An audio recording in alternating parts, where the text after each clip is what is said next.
नमस्कार दोस्तों, मैं हूं डॉक्टर गोगा और गोविंद राय गर्ग।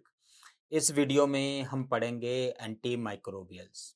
एक मैकेनिज्म हमने पिछले वीडियो में पढ़ा सेल वॉल सेंस इनहिबिटर्स, बाकी मैकेनिज्म इस वीडियो में पढ़ेंगे। तो anti microbial acting by other mechanisms. तो क्या क्या पढ़ेंगे हम? मेनली हमें चार मैकेनिज्म बचे हैं, उनमें से सबसे इंपॉर्टेंट है प्रोटीन सिंथेसिस इनहिबिटर्स। चार मेन दवाइयां हैं, टेट्रासाइक्लिन, क्लोरामफेनिकोल, मैक्रोलाइड, अमाइनोग्लाइकोसाइड्स। उसके अलावा मैकेनिज्म है एंटी मेटाबोलाइट्स वाला, फ्लोरोक्विनोलॉन्स जो डीएनए गायरेज को इनहिबिट करते हैं, और ड्रग्स एक्टिंग ऑन मेम्ब्रेन्स, ये करेंगे। ओके, तो स्टार्ट करते हैं प्रोटीन सिंथेसिस इनहिबिटर से। तो इस वीडियो का पहला mechanism drug inhibiting protein synthesis. पर सबसे पहले हमें पता भी तो होना चाहिए कि प्रोटीन्स कैसे बनती हैं। प्रोटीन सिंथेसिस पढ़ेंगे पहले, और फिर देखेंगे किस किस जगह पे दवाई काम कर सकती है। तो स्टार्ट करते हैं प्रोटीन सिंथेसिस से। कौन सा मॉलिक्यूल होता है जो प्रोटीन सिंथेसिस के लिए इंफॉर्मेशन लेके आता है? Which molecule? Yes, it is messenger RNA. हम सबको पता है कि मैसेंजर आरएनए के पास कोडोन्स होते हैं, उन कोडोन के हिसाब से अमाइनो एसिड लग के प्रोटीन बनती है। बट प्रोटीन बनाने के लिए हमें राइबोसोम भी तो चाहिए। राइबोसोम चाहिए, जो राइबोसोम है वो प्रोटीन सिंथेसिस में हेल्प करेंगे। ह्यूमंस में राइबोसोम की कौन कौन सी सब यूनिट होती है? यस, ह्यूमन में राइबोसोम की होती है 40s and 60s। But bacteria में ये नहीं होती। बैक्टीरिया प्रोकैरियोट्स होते हैं, और प्रोकैरियोट्स में जो राइबोसोम्स होते हैं वो 50s और 30s होते हैं। ये जानना बहुत जरूरी है, क्योंकि अगर कोई दवाई 30s या 50s राइबोसोम पे बाइंड करेगी तो वो ह्यूमन प्रोटीन सिंथेसिस नहीं रोक पाएगी। तो हमें तो वही चाहिए, इसलिए हम वही दवाइयां बनाते हैं जो 30s या 50s राइबोसोम पे बाइंड कर सकती हैं, 40s 60s पे नहीं करती। ठीक है, तो राइबोसोम के दो सब यूनिट हमने बताए, एक लार्ज सब यूनिट, ये है लार्ज सब यूनिट, और एक स्मॉल सब यूनिट इस पे लग गया। लार्ज सब यूनिट और स्मॉल सब यूनिट लग गया, लार्ज सब यूनिट और स्मॉल सब यूनिट लग गया। लार्ज वाला कौन सा है? 50s है, और स्मॉल वाला कौन सा है? 30s है। तो जब राइबोसोम अटैच होते हैं मैसेंजर आरएनए पे, तो इससे दो जगह बन जाती है, दो साइट बन जाती है, एक पी साइट, एक ए साइट। वैसे पी साइट का मतलब होता है पेप्टिडाइल साइट, ए साइट का मतलब होता है एक्सेप्टर साइट, बट हम ऐसे याद नहीं करते। हम कैसे याद करते हैं? पी का मतलब पहले, ए का मतलब आफ्टर। पहले मतलब जो पहले से अमाइनो एसिड की चेन है बनी हुई, वो पी पे लगेगी। आफ्टर का मतलब जो बाद में अमाइनो एसिड आएगी वो ए पे लगेगी। ठीक है, तो पहले से सपोज हमारे पास तीन अमाइनो एसिड लगी हुई हैं, ऑलरेडी तीन अमाइनो एसिड की चेन है, 1 2 3, तीन अमाइनो एसिड की चेन है, ये अटैच होती है पी साइड पे। और जो नई अमाइनो एसिड आई वो लगेगी ए साइड पे। बट नई अमाइनो एसिड को लेके कौन आएगा? कौन लेके आएगा? उसका नाम है ट्रांसफर आरएनए, टीआरएनए। उसके नाम में ही ट्रांसफर लिखा है, तो ट्रांसफर आरएनए चौथी अमाइनो एसिड को, नंबर 4 अमाइनो एसिड को यहाँ पे ट्रांसफर करता है। रिमेंबर, मैसेंजर आरएनए के पास कोडोन्स होते हैं, ट्रांसफर आरएनए के पास एंटी कोडोन होते हैं। ये आपस में पेयरिंग होती है, मैच करते हैं। तो सारे टीआरएनए बाइंड करने की कोशिश करते हैं, बट जिसका कोड मैच होता है सिर्फ वही रुकता है। ठीक है, तो बेसिकली ट्रांसफर आरएनए का काम है इस कोड को पढ़ना, और पढ़ के सही ट्रांसफर आरएनए का अटैच होना, ताकि एक पर्टिकुलर अमाइनो एसिड ही आ पाए, कोई भी और अमाइनो एसिड ना आ पाए। ठीक है, तो ट्रांसफर आरएनए आया, कोड पढ़ा और अमाइनो एसिड दे दिया। अब अमाइनो एसिड तो दे दिया, अब हमें इन दो अमाइनो एसिड को जोड़ना है, 4 और 5 को। नंबर 4 और नंबर 5 अमाइनो एसिड को हमें जोड़ना है। कौन जोड़ेगा? पेप्टिडाइल ट्रांसफेरेज, इसको कहते हैं पेप्टाइड बॉन्ड फॉर्मेशन बनाना, और एंजाइम का नाम है peptidyl transferase. Peptidyl transferase enzyme है। तो पेप्टिडाइल ट्रांसफेरेज ने काम किया, ये आपस में जुड़ गए। अब क्या है, जब ये आपस में जुड़े तो नॉर्मली हम क्या एक्सपेक्ट करेंगे कि ये नंबर 4 अमाइनो एसिड है वो इधर पी साइड पे आके लग जाएगी, पर ऐसा नहीं होता। जब पेप्टाइड बॉन्ड बनता है तो एक अजीब चीज होती है। क्या अजीब होती है? कि पेप्टाइड बॉन्ड बनने पे ये अमाइनो एसिड जो पी साइड पे लगी थी सारी टूट जाती हैं। चाहे इस समय तो 3 है, जब ये 50 होंगी तो वो 50 भी टूट जाएंगी। पी साइट वाली अमाइनो एसिड टूट के ए पे चली जाती हैं। दैट मीन्स जब पेप्टाइड बॉन्ड फॉर्मेशन हुआ तो सारी अमाइनो एसिड ए साइड पे आ गई, सारी अमाइनो एसिड ए साइड पे आ गई, 1 2 3 4, पी साइड खाली हो गई। बट नई अमाइनो एसिड ट्रांसफर आरएनए कौन सी साइड पे लेके आता था? ए साइड पे। बट ए साइड तो खाली नहीं है। अब ए साइट खाली नहीं है तो ट्रांसफर आरएनए कहाँ पे लगेगा? अब हमें ए साइट खाली करनी है। ए साइट खाली करने के लिए क्या करेंगे? ये जो राइबोसोम है, राइबोसोम मैसेंजर आरएनए के ऊपर आगे चल देगा। राइबोसोम मूव करेगा, आगे चल देगा। जब राइबोसोम आगे चलेगा तो क्या होगा? जो ए साइट है वो लेफ्ट में हो जाएगी और अगले वाली साइट खाली हो जाएगी। तो हम इसका नाम चेंज कर देंगे। रिमेंबर, जो लेफ्ट में है वो पी है, राइट में जो ए है। तो जब हम आगे चले गए तो ए वाली बन गई पी साइट और आगे वाली साइट एक्सपोज होगी जिसको ए साइट कह देंगे। ठीक है, तो इन सिंपल लैंग्वेज अगर बोलो, आप सिंपल लैंग्वेज में समझने की कोशिश करो तो राइबोसोम के मूव करने के कारण ये चेन जो है वो पी साइट पे शिफ्ट हो गई, ए साइट खाली हो गई। ठीक है, तो राइबोसोम के मूव करने के कारण क्या हुआ? पी साइट पे वापस आ गई ये 4 अमीनो एसिड्स, ए साइट नए वाली एक्सपोज हो गई। ठीक है, इस स्टेप को कहते हैं हम ट्रांसलोकेशन। जब राइबोसोम मूव करता है उस स्टेप को कहते हैं हम ट्रांसलोकेशन। ट्रांसलोकेशन मतलब राइबोसोम मूव किया। हमारी लैंग्वेज में इसका क्या मतलब? ए साइड से पी साइड पे अमीनो एसिड ट्रांसफर हो गए। ठीक है, तो अब ए साइड खाली हो गई। अब नया टीआरएनए आएगा, अमीनो एसिड लाएगा, अटैच होगा, फिर से पेप्टाइड बॉन्ड बनेगा, फिर सारी अमीनो एसिड ए साइड पे चली जाएंगी, फिर राइबोसोम मूव करेगा। तो इस तरीके से चलता रहेगा। क्लियर? तो ये स्टेप्स हैं प्रोटीन सिंथेसिस में। एक बार रिवाइज करते हैं दोबारा से। राइबोसोम के ऊपर 2 राइबोसोम अटैच होते हैं मैसेंजर आरएनए के ऊपर, लार्ज, सब यूनिट और स्मॉल। बैक्टीरिया में 50 और 30s। फिर 2 साइट बन जाती हैं, पी और ए, पी फॉर पहले, ए फॉर आफ्टर। जो पहले से अमीनो एसिड की चेन है वो पी पे लगेगी, नए वाली ए पे आएगी। कौन लेके आएगा? Transfer RNA. अब जब ट्रांसफर आरएनए लेके आया तो पेप्टाइड बॉन्ड बना। पेप्टाइड बॉन्ड बनते ही सारी अमीनो एसिड ए पे चलेगी, पी खाली हो गई। बट हमें खाली तो ए चाहिए, तो ये सारी हमने वापस पी पे ट्रांसफर करी। ट्रांसलोकेशन वाली प्रोसेस में ए खाली करा। जब ए खाली हो गया तो नई अमीनो एसिड अटैच हो सकती है। क्लियर?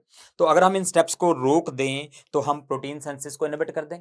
तो दैट मीन्स हम बैक्टीरिया की ग्रोथ को रोक सकते हैं। ऑप्शन क्या है हमारे पास? सबसे शुरू में क्या है? अगर टीआरएनए अटैच ना हो ए साइट पे तो प्रोटीन सिंथेसिस रुक जाएगी। तो ये एक साइट हो गई, इसको कहते हैं T for tRNA, T for tetracyclines. हम नाम लिखेंगे थोड़ी देर में। टेट्रासाइक्लिन टीआरएनए को इनहिबिट करती है। फिर दूसरा हम क्या कर सकते हैं? पेप्टाइड बॉन्ड फॉर्मेशन रुक सकते हैं। मतलब 2 अमीनो एसिड आपस में नहीं जुड़ पाएंगी। अगर 2 अमीनो एसिड आपस में नहीं जुड़ेंगी तो प्रोटीन सिंथेसिस नहीं होगी। तो इसको जोड़ने से रोकने वाली जो दवाई है उसका नाम है क्लोरामफेनिकोल। तब कैसे याद करोगे? फेविकोल, फेनिकोल एक जैसे लगते हैं, फेविकोल, फेनिकोल। तो फेविकोल का काम है जोड़ना, फेनिकोल मतलब नकली फेविकोल है जो जोड़ने नहीं देता। तो क्लोरामफेनिकोल इनहिबिट ज्वाइनिंग। ठीक, तो पहले हम नाम लिखते जाते हैं साथ साथ में। पहली वाली जो दवाई थी उसका नाम था टेट्रासाइक्लिन। टेट्रासाइक्लिन ये टीआरएनए की अटैचमेंट को रोकती थी। दूसरी वाली जो दवाई है उसका नाम है क्लोरामफेनिकोल। क्लोरामफेनिकोल क्या करती है? ये फेविकोल के उल्टा काम करती है, मतलब ज्वाइनिंग रोकती है, पेप्टाइड बॉन्ड फॉर्मेशन रोकती है। अब तीसरा क्या है कि हम ट्रांसलोकेशन रोक दें। अगर ए से पी पे वापस नहीं जाएगी तो प्रोटीन सिंथेसिस नहीं होगी। और ट्रांसलोकेशन रोकने वाली जो दवाइयां हैं वो 3 दवाइयां हैं। हम याद करते हैं एमसीक्यू से। एमसीक्यू, एम से मैक्रोलाइड, सी से क्लिंडामाइसिन एंड क्यू से क्विनप्रिस्टिन। तो एमसीक्यू जो है वो ट्रांसलोकेशन रोकता है। रिमेंबर, पहले हम अंडर ग्रेजुएट होते हैं, फिर हमें बनना है पीजी। तो ये अंडर ग्रेजुएट से पीजी की ट्रांसलोकेशन कौन रोकता है? एमसीक्यू रोकता है ना। तो यहाँ पे भी ट्रांसलोकेशन एमसीक्यू रोकते हैं, एमसीक्यू ट्रांसलोकेशन। ठीक, तो एक ये और दवाई है जो करती है miss reading of mRNA code. क्या करती है? Miss reading of mRNA code. इसका मतलब क्या है? मिस रीडिंग का मतलब क्या है मैं आपको समझाता हूँ। कि सपोज मैसेंजर आरएनए पे एक कोड था जिसका नाम था एयूजी। यहाँ पे एक कोड था मैसेंजर आरएनए पे। सारे ट्रांसफर आरएनए इस कोड को पढ़ने की कोशिश कर रहे हैं। तो हर एक ट्रांसफर आरएनए अटैच करेगा, वो कोड पढ़ेगा, देखेगा मैच हो रहा है कि नहीं हो रहा। तो कौन सा टीआरएनए रुकेगा? जिसके पास कॉम्प्लीमेंट्री एंटीकोडॉन है। तो सिर्फ वही टीआरएनए रुक सकता है जिसके पास यूएसी है, और कोई भी टीआरएनए नहीं रुक सकता। अब क्या हुआ? जब हमने अमाइनो ग्लाइकोसाइड दी तो सारी की सारी ने इनको गलत पढ़ना शुरू कर दिया, कोड को ही गलत पढ़ना शुरू कर दिया। वो एयूजी की जगह पढ़ी सीयूजी रहे। जब आप सीयूजी पढ़ रहे हैं तो एक गलत टीआरएनए अटैच होगा जिसके पास जीएसी, और अगर गलत टीआरएनए आया तो अमीनो एसिड भी गलत लाएगा। मतलब जो अमीनो एसिड हमें चाहिए थी वो तो आई नहीं, बट जो नहीं चाहिए थी वो आ गई। ठीक है। A wrong amino acid will come, तो जब रॉन्ग अमाइनो एसिड आ गई तो रॉन्ग प्रोटीन बन गई, और ज़्यादातर टाइम ये जो रॉन्ग प्रोटीन है ये बैक्टीरिया के लिए टॉक्सिक होती है, ये बैक्टीरिया को मार डालती है। तो ये खास बात याद करनी है कि अमाइनो ग्लाइकोसाइड अकेली दवाइयाँ हैं जो साइडल हैं इस ग्रुप में। बाकी सारी दवाइयाँ जो प्रोटीन सिंथेसिस इनहिबिट करती हैं वो स्टैटिक होती हैं, बट अमाइनो ग्लाइकोसाइड एक टॉक्सिक प्रोटीन बनाते हैं, इसलिए ये साइडल होती हैं। बाकी सब स्टैटिक है, अमाइनो ग्लाइकोसाइड साइडल है। ठीक, तो ये हो गया हमारा अमाइनो ग्लाइकोसाइड। नंबर 4 दवाइयाँ अमाइनो ग्लाइकोसाइड जो कि मिस रीडिंग करती हैं मैसेंजर आरएनए कोड का। ठीक है, और इन सारी दवाइयों से पहले एक होता है इनिशिएशन, मतलब जब हमें राइबोसोम लगे भी नहीं थे उससे पहले से ही प्रोटीन सिंथेसिस स्टार्ट होने के स्टार्टिंग होती है, उसको कहते हैं इनिशिएशन। इनिशिएशन, तो कुछ दवाइयाँ इनिशिएशन ऑफ प्रोटीन सिंथेसिस को रोकती हैं, और वो कौन सी दवाइयाँ हैं जो इनिशिएशन को रोकती हैं? उनका नाम है लिनेजोलाइड और टेडीजोलाइड। लिनेजोलाइड और टेडीजोलाइड जो हैं वो प्रोटीन सिंथेसिस का इनिशिएशन रोकती। ठीक, तो ये तो हो गए मैकेनिज्म, एक बार रिवाइज कर लेते हैं। T for tetracycline, T for tRNA attachment to A site. Phenicol Fevicol मतलब ज्वाइनिंग रोकती है। एमसीक्यू ट्रांसलोकेशन रोकते हैं। अमाइनो ग्लाइकोसाइड मिस रीडिंग करते हैं, और लिनेजोलाइड और टेडीजोलाइड इनिशिएशन को रोकते हैं। ठीक है, तो ये मैकेनिज्म हो गए। अब दूसरी बात, हमारे पास दो राइबोसोम है, एक 50S है, एक 30S। क्वेश्चन पूछा जाता है कौन सी दवाई 50S पे बाइंड करेगी, कौन सी 30S पे बाइंड करेगी, तो ये भी याद करना आसान है। हम क्या लिखते हैं? Bind at 30S ribosome. Bind at 30S का क्या मतलब है? अमाइनो ग्लाइकोसाइड और टेट्रासाइक्लिन 30S पे बाइंड करते हैं, बाकी सारे 50S पे करते हैं। सिर्फ दो ही 30S पे करते हैं, अमाइनो ग्लाइकोसाइड और टेट्रासाइक्लिन, बाकी सब 50S पे बाइंड करते हैं। ठीक, और लास्ट चीज आपको पता होना चाहिए, कौन सी एंटीबायोटिक स्टैटिक है, कौन सी साइडल है। ये हमने बता दिया, सारी स्टैटिक हैं, सिर्फ एक ही साइडल है, अमाइनो ग्लाइकोसाइड्स। क्लियर? तो हम एक टेबल बनाते हैं, वो टेबल आपके लिए अल्टीमेट इंपॉर्टेंट होगा, ये आपको पक्का याद होना चाहिए। तो 7 दवाइयां हैं प्रोटीन सिंथेसिस इनहिबिटर्स। सबसे पहले इनका मैकेनिज्म क्या है, दूसरा इनमें से कौन सी दवाई 30S पे बाइंड करती है, कौन सी 50S पे बाइंड करती है, और लास्टली कौन सी स्टैटिक है, कौन सी साइडल है। ठीक, तो ये बहुत इंपॉर्टेंट होगा। टेट्रासाइक्लिन हमने बताया binding of tRNA to A site नहीं बाइंड करने देती, कहाँ पे बाइंड करती है? 8 एट अमाइनो से टेट्रासाइक्लिन 30S पे थे, और एक्टिविटी क्या है? ये स्टैटिक है। ठीक, पहले मैकेनिज्म लिखते हैं। क्लोरमफेनिकोल फेनिकोल फेविकोल मतलब पेप्टाइड बॉन्ड फॉर्मेशन रोकती। एमसीक्यू ये तीनों ट्रांसलोकेशन रोकते हैं, ट्रांसलोकेशन, तीनों ट्रांसलोकेशन रोकते हैं। अमाइनो ग्लाइकोसाइड मिस रीडिंग करते हैं, और लिनेजोलाइड वगैरह इनिशिएशन रोकते हैं, इनिशिएशन। ठीक, और हमने ये भी बता दिया था कि बाइंड एट 30, तो अमाइनो ग्लाइकोसाइड और टेट्रासाइक्लिन जो हैं वो 30S पे बाइंड करते हैं, 30S पे, बाकी सारे 50S पे करते हैं, तो बाकी सारे 50S पे करते हैं। क्लियर? और एक्टिविटी भी हमने बता दिया था कि सिर्फ अमाइनो ग्लाइकोसाइड साइडल हैं, बाकी सारे स्टैटिक हैं, बाकी सारे स्टैटिक हैं। ठीक, तो ये आपको टेबल पक्का आना चाहिए, बहुत इंपॉर्टेंट है। ठीक, तो अब हम ये सारी दवाइयां एक एक करके पढ़ेंगे। तो पहली दवाई टी फॉर टेट्रासाइक्लिन से स्टार्ट करते हैं। टेट्रासाइक्लिन्स, तो इनके केमिकल स्ट्रक्चर में 4 साइकिल होते हैं, इसलिए टेट्रासाइक्लिन कहते हैं। अब टेट्रासाइक्लिन में इंपॉर्टेंट चीज, सबसे पहले दवाइयां कौन सी हैं? टेट्रासाइक्लिन ग्रुप का भी नाम है, और इस ग्रुप में एक दवाई भी है टेट्रासाइक्लिन। ऑक्सी टेट्रासाइक्लिन दूसरी दवाई है, सबके नाम में साइक्लिन आएगा। फिर क्लोर टेट्रासाइक्लिन है, डेमेक्लोसाइक्लिन है, मिनोसाइक्लिन है, और डॉक्सीसाइक्लिन है। ये सारी टेट्रासाइक्लिन्स हैं। तो क्विकली जो 3 हमने पॉइंट टेबल में पढ़े थे वो रिवाइज कर लेते हैं। टेट्रासाइक्लिन्स जो हैं वो ट्रांसफर आरएनए को ए साइट पे अटैच होने से रोकते हैं, 30S राइबोसोम पे बाइंड करते हैं, और बैक्टीरियोस्टैटिक है। ठीक है, साइडल नहीं है, स्टैटिक है। अब आते हैं इंपॉर्टेंट पॉइंट। टेट्रासाइक्लिन्स के बारे में जो सबसे खास बात याद करनी है कि जो टेट्रासाइक्लिन्स हैं वो कपिल देव को नहीं देने। टेट्रासाइक्लिन्स जो हैं वो किसको नहीं देने? कपिल देव को नहीं देने। ये टेट्रासाइक्लिन की डिसएडवांटेज हैं, प्रॉब्लम्स हैं, लिमिटेशंस हैं, साइड इफेक्ट्स हैं, कॉन्ट्राइंडिकेशंस हैं। टेट्रासाइक्लिन कपिल देव को नहीं देने। कपिल देव को नहीं देने का क्या मतलब है कि मतलब किडनी फेलियर में नहीं देने। किडनी फेलियर में टेट्रासाइक्लिन कॉन्ट्राइंडिकेटेड हैं। बट यहाँ क्वेश्चन आता है एक्सेप्ट, कौन सा टेट्रासाइक्लिन जो है वो रीनल फेलियर में दे सकते हैं? वो है डॉक्सीसाइक्लिन। अब सबके याद होगा डॉक्सीसाइक्लिन बाइल में सिक्रेट होता है, remember, safe in the renal disease. D for doxycycline था, तो doxycycline is safe in renal failure. बाकी सारे टेट्रासाइक्लिन कॉन्ट्राइंडिकेटेड है। बट ध्यान रखना, डॉक्सीसाइक्लिन रीनल फेलियर में सेफ है, प्रेगनेंसी में नहीं। प्रेगनेंसी में सारे टेट्रासाइक्लिन कॉन्ट्राइंडिकेटेड है। ओके, देन ए से एंटी एनाबॉलिक एक्शन, मतलब टेट्रासाइक्लिन का कैटाबॉलिक एक्शन होता है। अगर लंबे टाइम तक यूज करेंगे तो मसल मास का लॉस हो जाएगा।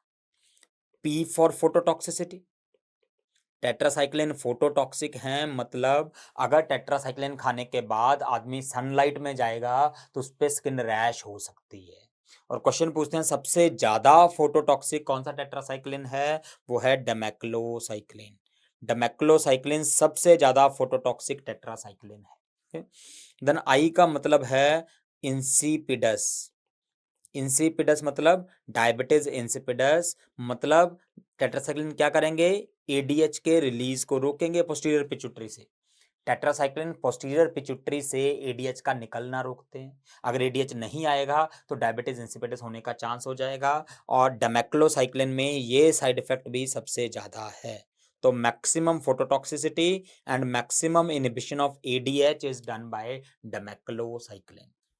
देन एल से लिवर फेलियर में कॉन्ट्राइंडिकेटेड है, tetracyclines are contraindicated in liver failure. Then D से है dentition and bone problem. Dentition and bone problem के कारण टेट्रासाइक्लिन ग्रोइंग टीथ और बोन को अफेक्ट करते हैं, इसलिए टेट्रासाइक्लिन्स कॉन्ट्राइंडिकेटेड हैं प्रेगनेंसी में और बच्चों में। प्रेगनेंसी में और बच्चों में कॉन्ट्राइंडिकेटेड है। और एमसीक्यूज के हिसाब से पता होना चाहिए कि बच्चे का क्या मतलब है, किस एज तक कॉन्ट्राइंडिकेटेड है। यूजुअली हम सब कहते हैं कि 8 साल की एज तक कॉन्ट्राइंडिकेटेड है, उसके बाद दे सकते हैं। ठीक। देन ई का मतलब है expiry date. Tetracyclines expiry date के बाद नहीं देने चाहिए। अब मेरा क्वेश्चन ये है कि एक्सपायरी डेट के बाद कौन सी दवाई देनी चाहिए? कोई भी नहीं देनी चाहिए। तो फिर टेट्रासाइक्लिन में क्या खास बात है कि इसको नहीं देना चाहिए पड़ रहे हैं? नॉर्मली अगर कोई दवाई हम एक्सपायरी डेट के बाद दें तो क्या होता है? यूजुअली कुछ भी नहीं होता, सिर्फ हमारी गारंटी खत्म होती है कि अब काम करेगी कि नहीं करेगी हमें नहीं पता, बट कुछ भी नहीं होता फर्क। बट टेट्रासाइक्लिन अगर एक्सपायरी डेट के बाद दें तो होता है। क्या होता है? टेट्रासाइक्लिन एक्सपायरी डेट के बाद ऑक्सीडाइज होकर टॉक्सिक कंपाउंड बनाते हैं और ये टॉक्सिक कंपाउंड किडनी खराब कर देते हैं। तो सिंड्रोम को कहते हैं हम फानकनी सिंड्रोम। फानकनी सिंड्रोम जिसमें रीनल ट्यूब्यूलर एसिडोसिस होती है, ये आउटडेटेड टेट्रासाइक्लिन से होता है। नॉर्मल वाले टेट्रासाइक्लिन से कभी नहीं होता, जब एक्सपायरी हो जाती है अगर उसके बाद दें तभी होता है Fanconi syndrome. Then lastly V for vestibular dysfunction. Tetracycline जो है वो वेस्टिब्यूलर डिसफंक्शन कर सकते हैं। और जो क्वेश्चन आता है सबसे ज्यादा कौन करता है? आंसर है minocycline. Minocycline has maximum vestibular dysfunction causing property. तो टेट्रासाइक्लिन की बस इतनी सी कहानी है कि कपिल देव को नहीं देना। टेट्रासाइक्लिन कपिल देव को नहीं देना। ठीक है, तो कपिल देव को तो नहीं देना, ओके मान लिया, बट श्रीलंका वालों को तो दे सकते हैं ना। तो टेट्रासाइक्लिन के जो यूज हैं वो हम याद करते हैं श्रीलंका से। Sri Lanka, tetracycline are used for Sri Lanka. Sri Lanka का क्या मतलब है? एस का मतलब है SIADH, syndrome of inappropriate ADH secretion, मतलब एडीएच जरूरत से ज्यादा होना। अब हमें पता है कि टेट्रासाइक्लिन एडीएच कम करते हैं, तो जब एडीएच ज्यादा होगा तो काम आ जाएंगे। कौन सा टेट्रासाइक्लिन सबसे ज्यादा इफेक्टिव होगा? जो सबसे ज्यादा एडीएच कम करता है। और सबसे ज्यादा एडीएच कौन सा कम करता था? डेमेक्लोसाइक्लिन। तो डेमेक्लोसाइक्लिन को हम SIADH में दे सकते हैं। देन आर का मतलब है रिकेट्सियल इन्फेक्शंस। टेट्रासाइक्लिन जो हैं वो रिकेट्सिया के लिए ड्रग ऑफ चॉइस हैं। रिकेट्सियल इन्फेक्शन के लिए ड्रग ऑफ चॉइस है। पर पहले रिकेट्सियल इन्फेक्शन कौन से होते हैं, कुछ तो नाम बताओ भाई। रिकेट्सियल इन्फेक्शन के नाम बताओ। टाइफस वाले जितने भी हैं बीमारियां, जैसे epidemic typhus, endemic typhus, scrub typhus, ये सारे रिकेट्सिया करते हैं। दूसरा, कई सारे फीवर करते हैं रिकेट्सिया, जैसे Rocky mountain spotted fever, Rocky mountain spotted fever, Q fever. तो ये फीवर करने वाले, टाइफस करने वाले ज्यादातर रिकेट्सिया होते हैं। तो ड्रग ऑफ चॉइस है रिकेट्सिया के लिए टेट्रासाइक्लिन्स। देन आई का मतलब है इनग्वाइनेल। इनग्वाइनेल मतलब ग्रेनुलोमा इनग्वाइनेल। ग्रेनुलोमा इनग्वाइनेल एक सेक्सुअली ट्रांसमिटेड डिजीज है, एसटीडी है। इसका दूसरा नाम क्या होता है? डोनावेनोसिस। डोनावेनोसिस, डोनावेनोसिस या ग्रेनुलोमा इनग्वाइनेल एक ही बात है। टेट्रासाइक्लिन्स इनमें फर्स्ट लाइन ड्रग्स हैं, बट अगर एक दवाई पूछे दूसरी फर्स्ट लाइन ड्रग कौन सी है? एजिथ्रोमाइसिन। तो आजकल एजिथ्रोमाइसिन प्रेफर करते हैं, बट टेट्रासाइक्लिन भी फर्स्ट लाइन दवाई है, वो भी कर सकते हैं। सिमिलरली दूसरी एसटीडी है लिम्फोग्रेनुलोमा वेनेरियम, एलजीवी। एलजीवी कौन सा ऑर्गेनिज्म करता है? यस, क्लेमाइडिया करता है। तो एलजीवी के लिए भी टेट्रासाइक्लिन फर्स्ट लाइन है, बट इसमें भी आजकल एजिथ्रोमाइसिन प्रेफर करते हैं। तो ग्रेनुलोमा इनग्वानेल में और एलजीवी में दोनों में एजिथ्रोमाइसिन प्रेफर कर रहे हैं, बट टेट्रासाइक्लिन भी कर सकते हैं, ये भी फर्स्ट लाइन है। Then A for atypical and N for pneumonia. Tetracycline जो हैं वो एटिपिकल निमोनिया में दे सकते हैं। Atypical pneumonia, A for atypical, N for pneumonia. तो एटिपिकल निमोनिया में दे सकते हैं, बट फिर से वही बात, मैक्रोलाइड्स ड्रग ऑफ चॉइस हैं, एजिथ्रोमाइसिन ड्रग ऑफ चॉइस है। टेट्रासाइक्लिन दे सकते हैं, but macrolide drug of choice है एटिपिकल निमोनिया के लिए। देन के का मतलब कॉलरा है, और कॉलरा ऐसी कंडीशन है जिसमें टेट्रासाइक्लिन ड्रग ऑफ चॉइस है। कॉलरा में tetracycline are drug of choice. और लास्टली ए फॉर अमीबियासिस में, मतलब ल्यूमिनल अमीबियासिस में देते हैं, मेनली लोकली यूज होता है जीआईटी इन्फेक्शंस में। क्लियर? तो ये इंपॉर्टेंट यूजेस हैं टेट्रासाइक्लिन्स के। बेसिकली टेट्रासाइक्लिन्स की इतनी सी कहानी है कि कपिल देव को नहीं देना, बट श्रीलंका वालों को दे सकते। ओके, तो अब क्या हुआ, ये एक बैक्टीरिया था, हमने टेट्रासाइक्लिन दिया, ये बैक्टीरिया में गया और उसकी प्रोटीन सिंथेसिस रोक दी, दैट मीन्स बैक्टीरिया ग्रो करना बंद कर दी। तो बैक्टीरिया में गया, उसकी ग्रोथ को रोक दी।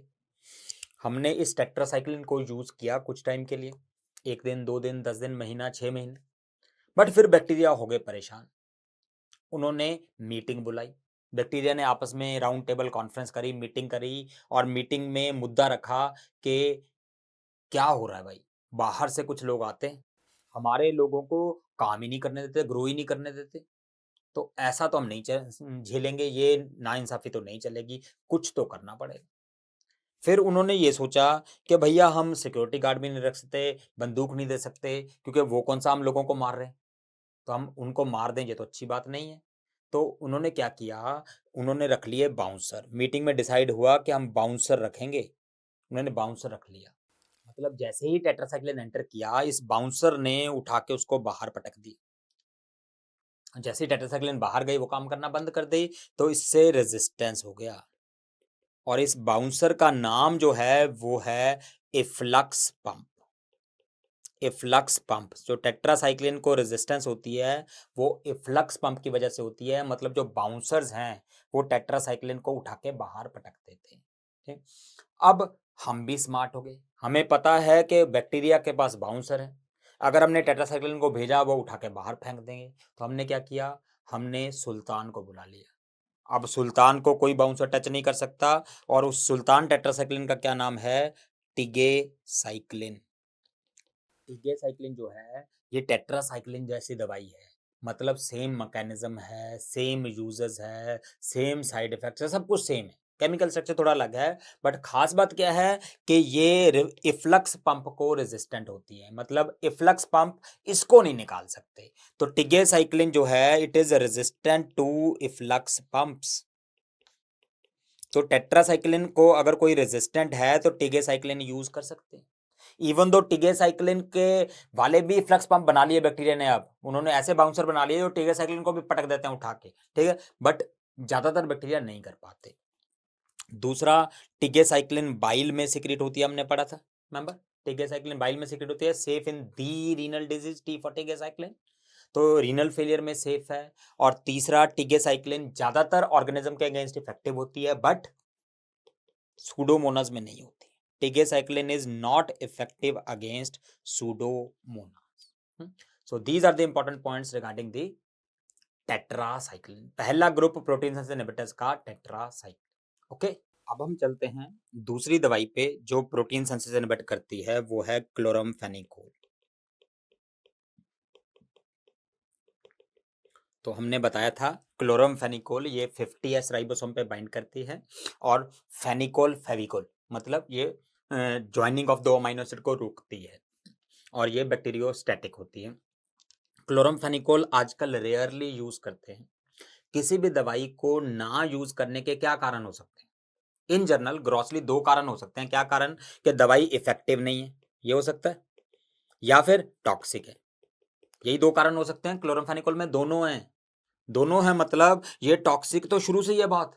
क्या टॉक्सिसिटी है इसकी? पहला, ये करती है ग्रे बेबी सिंड्रोम, और दूसरा, ये करती है बोन मैरो सप्रेशन। तो न्यूबॉर्न बेबीज को तो कभी भी नहीं देते, इसको शुरू से नहीं देते, क्योंकि न्यूबॉर्न बेबी में ये साइनोसिस कर देती है, उसको बेबी ग्रे ग्रे सा नजर आता है, इसलिए उसको ग्रे बेबी सिंड्रोम कह देते हैं। जबकि बोन मैरो सप्रेशन ये किसी भी एज ग्रुप में कर सकती है, अडल्ट में भी कर सकती है, और कई केसेस तो ऐसे भी पाई गए हैं कि क्लोरमफेनिकोल को जब हमने आई ड्रॉप्स दिया ट्रैकोमा ठीक करने के लिए, उन लोगों को भी बोन मैरो सप्रेशन हो गया।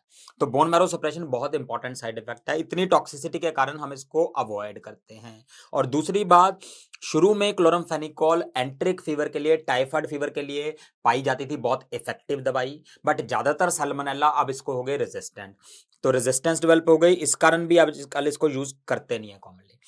तो क्लोरमफेनिकोल को कॉमनली यूज नहीं करते हैं। और कहाँ यूज कर सकते हैं, ऑल्दो करते नहीं है, प्रेफर नहीं करते हैं, जब और दवाइयां काम नहीं आते तभी सोचते हैं इसके बारे में। वो इंपॉर्टेंट कंडीशन है मेनिंजाइटिस, मेनिंजाइटिस में कर सकते हैं, या फिर एंड ऑप्थाल्माइटिस में कर सकते हैं, एंड ऑप्थाल्माइटिस में कर सकते हैं, और एंट्रिक फीवर में अगर सेंसिटिव हो तो कर सकते हैं, बट नॉर्मली हम इसको अवॉइड करेंगे क्योंकि ये बहुत ज़्यादा टॉक्सिक है। तो क्लोरमफेनिकोल को यूजर्स याद करने की जरूरत नहीं है, कोई नहीं पूछेगा। अब क्लोरमफेनिकोल के बाद तीसरी दवाई आती है हमारी मैक्रोलाइड्स। हम सीक्वेंस में पढ़ रहे हैं, ठीक है? हमने टी वाला इनहिबिट कर दिया, पहले binding of T for tRNA, फिर फेविकोल फेनिकोल पढ़ लिया। अब एमसीक्यूज पे आ रहे हैं। एमसीक्यू में मैक्रोलाइड है, और मैक्रोलाइड कौन सी दवाइयां हैं जो ट्रेडिशनल जिसको मैक्रोलाइड बोलते हैं, उनका नाम खत्म होता है थ्रोमाइसिन में। थ्रोमाइसिन में जिनका नाम खत्म होता है, जैसे एरिथ्रोमाइसिन, रॉक्सिथ्रोमाइसिन, क्लैरिथ्रोमाइसिन, एजिथ्रोमाइसिन, जिनका भी नाम थ्रोमाइसिन में खत्म होता है, वो मैक्रोलाइड मेन दवाइयां हैं। अब कुछ कुछ मैक्रोलाइड जैसी और दवाइयां हैं, उनके नाम लिख लेते हैं। स्पायरामाइसिन, स्पायरामाइसिन, फिडेक्सोमिसिन, एंड इवन टेक्रोलिमस। तो इन दवाइयों पे आते हैं। पहले एक जनरल बात करते हैं कि जो मैक्रोलाइड्स की तीन चीजें हमने पढ़ी थी, वो 50S पे बाइंड करते हैं, ट्रांसलोकेशन रोकते हैं, और बैक्टीरियोस्टैटिक होते हैं। ठीक है, तो पहले इन काम की बात में जो एक्स्ट्रा दवाइयां उनकी बात कर लेते हैं। स्पायरामाइसिन जो है, it is a drug of choice for toxoplasmosis in pregnancy. Pregnancy में टॉक्सोप्लाज्मोसिस हो तो स्पायरामाइसिन ड्रग ऑफ चॉइस है। फिडेक्सामिसिन अब ड्रग ऑफ चॉइस होगी सूडो मेम्ब्रेनस कोलाइटिस के लिए, वो अलग से वीडियो में, जनरल वाले वीडियो में कर रखा है हमने डिस्कस। और टेक्रोलिमस, केमिकल स्ट्रक्चर टेक्रोलिमस का बाकी मैक्रोलाइड जैसा होता है। तो टेक्रोलिमस जो केमिकली मैक्रोलाइड है, बट इसका मेजर यूज क्या होता है, ये तो इम्यूनोसप्रेसेंट है। अब ऐसा नहीं कि सिर्फ टेक्रोलिमस इम्यूनोसप्रेसेंट है, सारी मैक्रोलाइड में इम्यूनोसप्रेसेंट प्रॉपर्टीज होती हैं। All macrolides have immunosuppressant properties. Tacrolimus में इतनी ज्यादा थी कि हम इसको यूज ही इम्यूनोसप्रेसेंट करते हैं, बट बाकियों में थोड़ी बहुत होती हैं। ठीक है, तो ये हो गए जनरल पॉइंट्स। अब हम आते हैं पहली चार दवाइयां एरिथ्रोमाइसिन वाली, जो थ्रोमाइसिन वाली दवाइयां हैं। इनमें खास बात क्या है कि जो थ्रोमाइसिन्स हैं, ये जो हैं सेकंड चॉइस ड्रग हैं पेनिसिलिन्स को सेकंड लाइन ड्रग्स हैं, मतलब जहां पे भी पेनिसिलिन यूज नहीं कर सकते वहां मैक्रोलाइड यूज कर लेंगे। ठीक है, जैसे पेनिसिलिन से अगर किसी को एलर्जी है, ग्राम पॉजिटिव बैक्टीरियल इन्फेक्शन है, पेनिसिलिन यूज करनी चाहते हैं बट एलर्जी के कारण नहीं कर पा रहे, तो मैक्रोलाइड दे देंगे। तो macrolide are alternative to penicillin, major clinical use इनका यही है। बट इसके अलावा मैक्रोलाइड खुद भी तो ड्रग ऑफ चॉइस होंगे कहीं पे, और ये खुद ड्रग ऑफ चॉइस किस कंडीशन में है, उसको हम याद करते हैं क्लैप से। तालियां बजाओ, क्लैप, क्लैप करो। मैक्रोलाइड ड्रग ऑफ चॉइस है, क्लैप। किस कंडीशन में? सी से दो हैं, एक है शैंक्रोइड जो कि एसटीडी है, दूसरा है कोराइनी बैक्टीरियम। कोराइनी बैक्टीरियम मतलब डिप्थीरिया करने वाला ऑर्गेनिज्म। तो ये मैक्रोलाइड जो है वो ड्रग ऑफ चॉइस है ट्रीटमेंट में भी और प्रोफाइलेक्सिस में भी। डिप्थीरिया की ट्रीटमेंट भी, प्रोफाइलेक्सिस भी, drug of choice is macrolides. L से लीजनेला है, लीजनेला जिसको हम लीजनेयर्स निमोनिया कहते हैं, लीजनेयर्स निमोनिया में ड्रग ऑफ चॉइस है। ए का मतलब है एटिपिकल निमोनिया, एटिपिकल निमोनिया जो माइकोप्लाज्मा करता है या क्लेमाइडा करता है, उसमें भी ड्रग ऑफ चॉइस है। और लास्टली पी का मतलब है पर्टुसिस, पर्टुसिस मतलब वूपिंग कफ में भी ड्रग ऑफ चॉइस है। मैक्रोलाइड्स ड्रग ऑफ चॉइस हैं 5 कंडीशन में, क्लैप से याद करते हैं, शैंक्रोइड, कोराइनी बैक्टीरियम, लीजनेला, एटिपिकल निमोनिया, पर्टुसिस। ठीक है, इसमें मैक्रोलाइड ड्रग ऑफ चॉइस है। अब मैक्रोलाइड्स में क्या फर्क है, पहली 3 दवाइयां और अजिथ्रोमाइसिन थोड़ी सी फर्क है।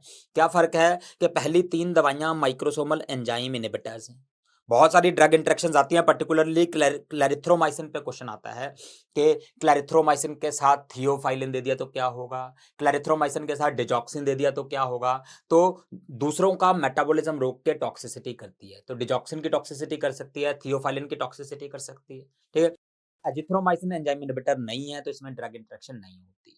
दूसरा, पहली 3 दवाइयां शॉर्ट एक्टिंग है, एजिथ्रोमाइसिन लॉन्ग एक्टिंग है। अब क्योंकि एजिथ्रोमाइसिन लॉन्ग एक्टिंग भी है और ये ड्रग इंटरेक्शन भी नहीं करता, इसलिए मैक्रोलाइड्स में मोस्टली एजिथ्रोमाइसिन को ही प्रेफर करते हैं। ओके, तो ये हो गया मैक्रोलाइड्स के यूजेस के बारे में। अब आते हैं मैक्रोलाइड्स के साइड इफेक्ट्स। मैक्रोलाइड के साइड इफेक्ट आप याद करोगे मैक्रो से ही। मैक्रोलाइड के साइड इफेक्ट होते हैं मैक्रो। क्या है मैक्रो? एम से है मोटिलिन रिसेप्टर्स। मैक्रोलाइड मोटिलिन रिसेप्टर को स्टिमुलेट कर देते हैं। मोटिलिन रिसेप्टर होता कहाँ है? ये जीआईटी में होता है। अपर जीआईटी में स्टमक वगैरह में भी होता है और लोअर जीआईटी इंटेस्टाइन में भी होता है। तो अगर इसने लोअर जीआईटी के मोटिलिन रिसेप्टर को स्टिमुलेट कर दिया तो नाम से क्या पता लगेगा, क्या करेगा? जीआईटी की मोटिलिटी बढ़ा देगा। मोटिलिटी बढ़ जाएगी तो क्या साइड इफेक्ट हो जाएगा? डायरिया हो जाएगा। तो मैक्रोलाइड से डायरिया हो सकता है। अब ये तो कोई खास बात हुई नहीं, डायरिया तो कोई भी एंटीबायोटिक कर सकती है, ये भी कर सकती है, क्या खास बात। अब डायरिया एक्चुअली क्या होता है? 2 कारणों से होता है ज्यादातर। क्या? एक, किसी दवाई ने जीआईटी को इरिटेट कर दिया, इरिटेशन के कारण जीआईटी में सिक्रीशन मोटिलिटी बढ़ गई, डायरिया हो गया।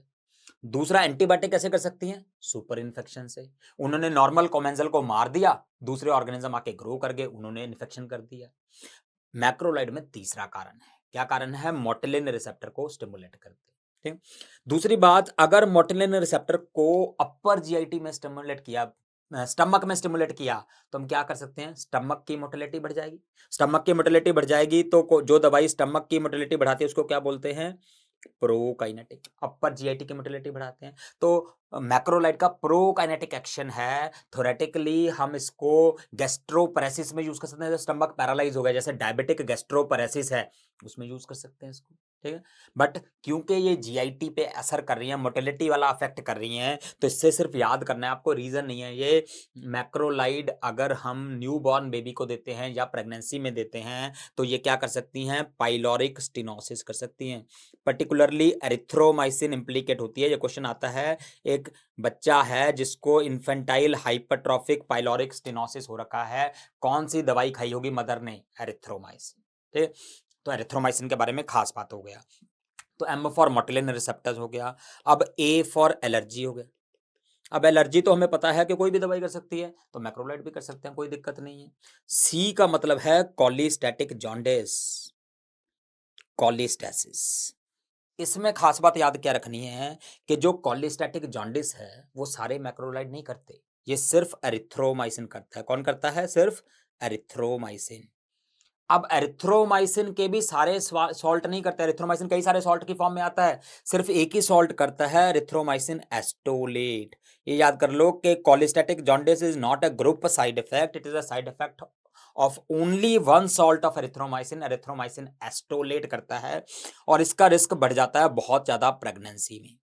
नॉर्मली मैक्रोलाइड प्रेगनेंसी में सेफ हैं, बट एरिथ्रोमाइसिन एस्टोलेट नहीं देंगे क्योंकि ये प्रेगनेंसी में कॉलिस्टेटिक जॉन्डिस करता है, इट इज कॉन्ट्राइंडिकेटेड। पर इसका मतलब ये नहीं है कि मैक्रोलाइड कॉन्ट्राइंडिकेटेड है। रिमेंबर पीसीएम हमने पढ़ा था ना, पैरासिटामोल प्रेगनेंसी में सेफ है। कौन है पैरासिटामोल? Penicillin, cephalosporin, macrolide. तो मैक्रोलाइड तो प्रेगनेंसी में सेफ है। अब हम कह रहे हैं कि मैक्रोलाइड कॉन्ट्राइंडिकेटेड है। भाई मैक्रोलाइड पूरा ग्रुप कॉन्ट्राइंडिकेटेड नहीं है, सिर्फ एक सॉल्ट कॉन्ट्राइंडिकेटेड है, एरिथ्रोमाइसिन एस्टोलेट, और ये भी टेराटोजेनिक नहीं है, बच्चे को कुछ नहीं करता, मदर में कॉलिस्टेटिक जॉन्डिस का चांस बढ़ाता है, इसलिए प्रेगनेंसी में नहीं देते एरिथ्रोमाइसिन एस्टोलेट। बाकी मैक्रोलाइड दे सकते हैं। ओके, अब आर से है रिवर्सिबल, ओ से है ऑटोटॉक्सिसिटी। तो मैक्रोलाइड्स जो हैं वो रिवर्सिबल ऑटोटॉक्सिसिटी कर सकते हैं। रिवर्सिबल ऑटोटॉक्सिसिटी में रिवर्सिबल वर्ड इंपॉर्टेंट है। हमने ऑटोटॉक्सिक तो कई सारी दवाइयां पढ़ी, जैसे हमने पिछले वीडियो में ही वैंकोमाइसिन पढ़ा था, थोड़ी देर में इसी वीडियो में हम अमाइनोग्लाइकोसाइड पढ़ेंगे, फिर एंटी कैंसर में सिस्प्लेटिन पढ़ेंगे। तो बहुत सारी दवाइयां ऑटोटॉक्सिक हैं, बट ज्यादातर दवाइयां जो ऑटोटॉक्सिक हैं वो परमानेंट हियरिंग लॉस करते हैं, बहरा कर देते हैं परमानेंटली, डेफनेस करते हैं परमानेंटली, बट मैक्रोलाइड नहीं करती। मैक्रोलाइड रिवर्सिबल ऑटोटॉक्सिक हैं, थोड़ी देर में अगर बंद कर देंगे तो आदमी ठीक भी हो जाएगा। तो रिवर्सिबल ऑटोटॉक्सिसिटी करता है, ये स्पेसिफिकली क्वेश्चन आता है, कौन सी एंटीबायोटिक रिवर्सिबल ऑटोटॉक्सिसिटी करती है? वो है मैक्रोलाइड्स। क्लियर? तो ये इंपॉर्टेंट क्वेश्चंस हो गए हमारे मैक्रोलाइड्स के बारे में। क्लियर? तो हमने टेट्रासाइक्लिन कर लिया, क्लोराम्फेनिकोल कर लिया, मैक्रोलाइड कर लिया। तो नेक्स्ट आते हैं क्लिंडामाइसिन पे। चौथी दवाई है क्लिंडामाइसिन। क्लिंडामाइसिन दवाई का नाम है, जिस दवाई के ग्रुप में ये आता है उसका नाम है लिंकोसामाइड। लिंकोसामाइड ग्रुप का नाम है, क्लिंडामाइसिन उसमें दवाई है। अब क्लिंडामाइसिन के बारे में एक पॉइंट हमने पहले पढ़ा था, क्या पढ़ा था? कि ये बाइल में सिक्रीट होती है। Remember, safe in the renal disease, renal disease में एल फॉर लिंकोसामाइड था, बाइल में सिक्रीट होती है, तो रीनल फेलियर में सेफ। दूसरा हमने पढ़ा था ये सूडो मेम्ब्रेनस कोलाइटिस करती, बहुत हाई चांस है। पहले सबसे कॉमन कारण होता था सूडोमेम्ब्रेनस कोलाइटिस का, बट इसी कारण हमने इसको यूज करना भी बंद कर दिया। तो क्लिंडामाइसिन आजकल हम रेयरली यूज करते हैं क्योंकि सूडोमेम्ब्रेनस कोलाइटिस करने का हाई चांस। तो अब क्लिंडामाइसिन यूज करते कहाँ हैं? क्लिंडामाइसिन यूज करते हैं तीन मेन इन्फेक्शंस में, जिसको हम कैप से याद करते हैं। सी का मतलब है कोकाई, ग्राम पॉजिटिव कोकाई मतलब स्टेफाइलोकोकस, स्ट्रेप्टोकोकस वगैरह में, इंक्लूडिंग एमआरएसए, एमआरएसए में इफेक्टिव होती है। ए का मतलब है एनारोबिक बैक्टीरियल इन्फेक्शंस में, एनारोबिक बैक्टीरिया पर्टिकुलरली जो एब्सेस करते हैं ना, वो एनारोब्स करते हैं, जैसे लंग एब्सेस होगी या ब्रेन एब्सेस होगी, उसके लिए ड्रग ऑफ चॉइस है clindamycin. Lung abscess, brain abscess के लिए ड्रग ऑफ चॉइस है। और तीसरा है पैरासाइट्स। पैरासाइट्स, कौन से पैरासाइट्स? वो याद कर लो पीएमटी से। पीएमटी से क्या? पीएमटी है न्यूमोसिस्टिस है, न्यूमोसिस्टिस, मलेरिया और टॉक्सोप्लाज्मा। तो ये इंपॉर्टेंट यूज हैं क्लिंडामाइसिन के, बट सबसे इंपॉर्टेंट याद क्या करना है कि ये बाइल में सिक्रीट होती है और रीनल फेलियर में सेफ है। ठीक है, तो ये हो गया हमारा क्लिंडामाइसिन। अब क्लिंडामाइसिन के बाद आते हैं क्विनप्रिस्टिन। Remember MCQ, क्विनप्रिस्टिन। क्विनप्रिस्टिन को कभी अकेला नहीं देते, इसको हमेशा एक दूसरी दवाई के साथ देते हैं जिसका नाम है dalfopristin. Quinupristin is always given in combination with dalfopristin, और ये जो कॉम्बिनेशन है कहाँ यूज करते हैं? ये यूज करते हैं हम VRSA में। Combination used in treatment of VRSA infection, और VRSA में हमने पहले ही पढ़ा था ड्रग ऑफ चॉइस क्या है? Yes, daptomycin. डेप्टोमाइसिन निमोनिया में नहीं दे सकते, वहां पे ड्रग ऑफ चॉइस क्या है? लिनेजोलाइड। तो ये भी दे सकते हैं, अल्टरनेटिव है। तो ये हो गया नंबर 5। नंबर 6 दवाइयां जो थी वो थी हमारी लिनेजोलाइड या टेडीजोलाइड। इनके बारे में क्या बताया था कि ये मेनली ग्राम पॉजिटिव बैक्टीरिया में काम आते हैं, gram positive in particular including VRSA। VRSA में हमने बताया था लिनेजोलाइड ड्रग ऑफ चॉइस है VRSA निमोनिया में। रिमेंबर नॉर्मली डेप्टोमाइसिन है, बट डेप्टोमाइसिन सरफेक्टेंट से इनएक्टिव हो जाती है, लंग में काम नहीं कर सकती, तो VRSA निमोनिया होगा तो ड्रग ऑफ चॉइस लिनेजोलाइड है। दूसरा ये दोनों दवाइयां जो हैं वो टीबी में भी इफेक्टिव हैं, माइकोबैक्टीरियम के अगेंस्ट इफेक्टिव हैं, ट्यूबरकुलोसिस में दे सकते हैं। ओके, तो ये हो गया लिनेजोलाइट। अब आते हैं हम last group protein synthesis inhibitors का, उनका नाम है अमाइनोग्लाइकोसाइड्स। अमाइनोग्लाइकोसाइड, अमाइनोग्लाइकोसाइड में बहुत सारी दवाइयां आती हैं। एग्जाम्पल्स क्या हैं? स्ट्रेप्टोमाइसिन, स्ट्रेप्टोमाइसिन हो गया, gentamicin, नेटेलमाइसिन, neomycin, capreomycin, kanamycin, amikacin, फ्रेमाइसेटिन, और तो ये सारी होगी अमाइनोग्लाइकोसाइड्स। अब अमाइनोग्लाइकोसाइड के पहले 3 पॉइंट जो हमने सारी दवाइयों में पढ़े थे वो पढ़ लेते हैं। अमाइनोग्लाइकोसाइड कौन से राइबोसोम पे बाइंड करते हैं? यस, ये 30S पे बाइंड करते हैं। दूसरा 30S पे बाइंड करके ये क्या करते हैं? ये मिस रीडिंग करते हैं मैसेंजर आरएनए कोड की, मिस रीडिंग इसका मैकेनिज्म है। और ये साइडल है या स्टैटिक है? ये अकेली दवाई है इस ग्रुप की जो साइडल है। प्रोटीन सिंथेसिस इनहिबिटर्स में जो साइडल है वो अमाइनोग्लाइकोसाइड है। अब अमाइनोग्लाइकोसाइड एज अ ग्रुप हम क्या पढ़ें दवाइयों के बारे में, काम की चीजें अगर पढ़ें तो अमाइनोग्लाइकोसाइड ओरली इफेक्टिव नहीं होती, ओरली इफेक्टिव नहीं होती। क्यों नहीं होती? क्योंकि बड़ी मॉलिक्यूल है, पोलर है, अब्सॉर्ब ही नहीं होते। तो अगर जीआईटी से अब्सॉर्ब ही नहीं होगे तो कैसे काम करेंगे? रिमेंबर, एसिड कुछ नहीं बिगाड़ सकता, बस क्योंकि अब्सॉर्ब नहीं होते इसलिए इफेक्टिव नहीं है, ओरली इफेक्टिव नहीं है तो इंजेक्शन से देते। बट इंपॉर्टेंट चीज क्या है कि ये साइडल हैं। ज्यादातर प्रोटीन सिंथेसिस इनहिबिटर तो स्टैटिक थे, ये साइडल है। तीसरा इनका जो मेन यूज होता है वो होता है ग्राम नेगेटिव बैक्टीरिया के अगेंस्ट। अमाइनोग्लाइकोसाइड हाईली इफेक्टिव होते हैं ग्राम नेगेटिव में, इंक्लूडिंग सुडोमोनास, सुडोमोनास में भी इफेक्टिव हैं। ठीक है, तो अमाइनोग्लाइकोसाइड ग्राम नेगेटिव में इफेक्टिव हैं। बट इसमें एक याद करना है, एक्सेप्ट साल्मोनेला, ये ध्यान रखना है कि ये एंट्रिक फीवर में काम नहीं करते अमाइनोग्लाइकोसाइड। बाकी ज्यादातर बैक्टीरिया के ग्राम नेगेटिव के अगेंस्ट इफेक्टिव होते हैं, बट एंट्रिक फीवर में इफेक्टिव नहीं होते। दूसरी बात, ग्राम नेगेटिव के लिए तो मेनली अमाइनोग्लाइकोसाइड होगी, ग्राम पॉजिटिव के लिए कौन सा हमारे पास? बीटा लैक्टम्स हैं, पेनिसिलिन है। ठीक है, तो यूजुअली जब हमें इन्फेक्शन नहीं पता होता किसने किया है, जैसे सेप्सिस हो गया, नहीं पता किसने किया भाई, तो कल्चर आने में तो टाइम लगेगा, तब तक हमें दवाई तो स्टार्ट करनी है। उस थेरेपी को क्या बोलते हैं? Empirical therapy. तो एम्पीरिकल थेरेपी का जब हम देते हैं किसी भी इन्फेक्शन में, जनरली उसको ग्राम पॉजिटिव और नेगेटिव दोनों बैक्टीरिया कवर करने पड़ते हैं। तो ग्राम नेगेटिव के लिए हम दे देते हैं ampicillin, sorry gentamicin, that means aminoglycoside, और ग्राम पॉजिटिव के लिए हम दे देते हैं ampicillin. So this ampigenta, it is usually used as empirical therapy for many infections. तो आपने बहुत बार अगर गवर्नमेंट हॉस्पिटल में काम किया है तो आपने सिस्टर को चिल्लाते देखा होगा कि हम डॉक्टर बोलते हैं कि सिस्टर इसको क्या लगा दो? एम्पीजेंटा लगा दो, एम्पीजेंटा। तो एम्पीसिलिन और जेंटामाइसिन। तो अब सिस्टर स्मार्ट थी, उसने कहा कि डॉक्टर साहब ने एम्पीजेंटा बोला है, मुझे एक एम्पीसिलिन का इंजेक्शन लगाना पड़ेगा, एक जेंटामाइसिन का इंजेक्शन लगाना पड़ेगा। क्यों ना ऐसे करूं, मैं एक सिरिंज में दोनों भर लूं। तो उसने क्या किया, एक ही सिरिंज में पहले एम्पिसिलिन भर ली, उसी में जेंटामाइसिन भर ली। अब अगर एक ही सिरिंज में दोनों मिक्स कर दी तो ये दोनों बेकार हो जाएंगी।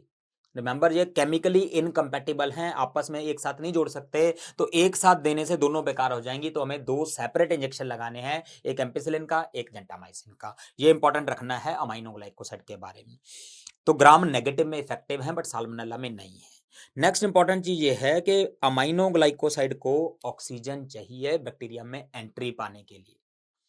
तो अगर कोई बैक्टीरिया ऑक्सीजन यूज नहीं करता तो उसमें ये एंट्री नहीं कर सकते, तो उन ऑर्गेनिज्म को नहीं मार सकते, बेकार हो जाएंगे। तो कौन से ऑर्गेनिजम्स के अगेंस्ट बेकार हैं? एनारोब्स के अगेंस्ट। तो अमाइनोग्लाइकोसाइड 2 जगह पे यूज नहीं करते, एक टाइफाइड में नहीं यूज करते एंट्रिक फीवर में, और दूसरा एनारोबिक बैक्टीरिया में यूज नहीं करते। तो अमाइनोग्लाइकोसाइड में ये खास बात याद रखनी है आपको।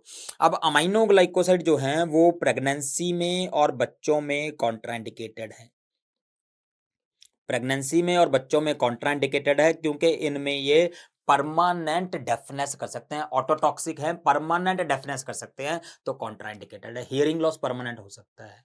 ठीक है, अब इसके मेन साइड इफेक्ट, अमाइनोग्लाइकोसाइड के 3 मेजर साइड इफेक्ट्स हैं। एक ये नेफ्रोटॉक्सिक है, दूसरा ये ऑटोटॉक्सिक है, और तीसरा ये न्यूरोमस्कुलर ब्लॉकेड करते हैं। अमाइनो ग्लाइकोसाइड के 3 मेजर साइड इफेक्ट है, नेफ्रोटॉक्सिसिटी, ऑटोटॉक्सिसिटी, न्यूरोमस्कुलर ब्लॉकेड, और एमसीक्यू आता है सबसे ज्यादा कौन करता है। तो इजीली याद कर लो, N for nephrotoxicity, N for neomycin. तो सबसे ज्यादा नेफ्रोटॉक्सिक कौन सा अमाइनो ग्लाइकोसाइड है? Neomycin. Similarly N for neuromuscular blockade, N for neomycin. सबसे ज्यादा न्यूरोमस्कुलर ब्लॉकेड कौन करता है? नियोमाइसिन। अब नियोमाइसिन इतना ज्यादा टॉक्सिक है कि हम इसको यूज ही नहीं करते। तो नियोमाइसिन को कभी भी सिस्टमिक यूज नहीं करते, हम नियोमाइसिन लोकली यूज करते हैं। स्किन का इन्फेक्शन हो गया तो पाउडर लगा देते हैं नियोमाइसिन का, ठीक है, बट सिस्टमिक यूज नहीं करते। अब ऑटोटॉक्सिसिटी दो तरह की हो सकती है, एक है ऑडिटरी टॉक्सिसिटी मतलब हियरिंग लॉस वाली, और दूसरा है वेस्टिबुलर टॉक्सिसिटी जो बैलेंस बनाने वाली है, स्टेबिलिटी बनाने वाली है। तो ऑडिटरी टॉक्सिक आप कैसे याद कर लोगे? A for auditory toxic, A for amikacin. तो अमिकासिन सबसे ज्यादा हियरिंग लॉस करता है, डेफनेस करता है। और वेस्टिबुलर टॉक्सिसिटी जो है, वेस्टिबुलर सिस्टम किस काम आता है? स्टेबल करने के। और S for stable, S for streptomycin. तो स्ट्रेप्टोमाइसिन सबसे ज्यादा स्टेबिलिटी को अफेक्ट करता है, तो मैक्सिमम वेस्टिबुलर टॉक्सिक है। क्लियर? तो ये इंपॉर्टेंट पॉइंट्स हो गए अमाइनो ग्लाइकोसाइड के बारे में। ठीक, तो इसके साथ हमारा टॉपिक कंप्लीट हो गया, पहला topic, that means drugs inhibiting protein synthesis. Clear है? 7 ड्रग्स हमने इसमें पढ़े। अब हम आते हैं दूसरे मैकेनिज्म पे, वो है ड्रग्स अफेक्टिंग मेटाबॉलिज्म। और सबसे इंपॉर्टेंट मेटाबॉलिज्म बैक्टीरिया के लिए कौन सा है? Folic acid metabolism. तो सबसे पहले हम उस मेटाबॉलिज्म के बारे में पढ़ते हैं। 3 चीजें होती हैं, एक होता है टेरिडिन, दूसरा है पैरा अमाइनो बेंजोइक एसिड पाबा, और तीसरा है ग्लूटामेट। ये 3 चीजें कंबाइन करके बनाती हैं फॉलिक एसिड। फॉलिक एसिड जो बनती है उसका नाम होता है डाई हाइड्रोफॉलिक एसिड। मैं FH2 लिखता हूँ, डाई हाइड्रोफॉलिक एसिड। और जो एंजाइम है वो सिंपल है, folic acid synthase, folic acid synthase enzyme. अब फॉलिक एसिड बन तो गया, बट ये फॉलिक एसिड इनएक्टिव होता है।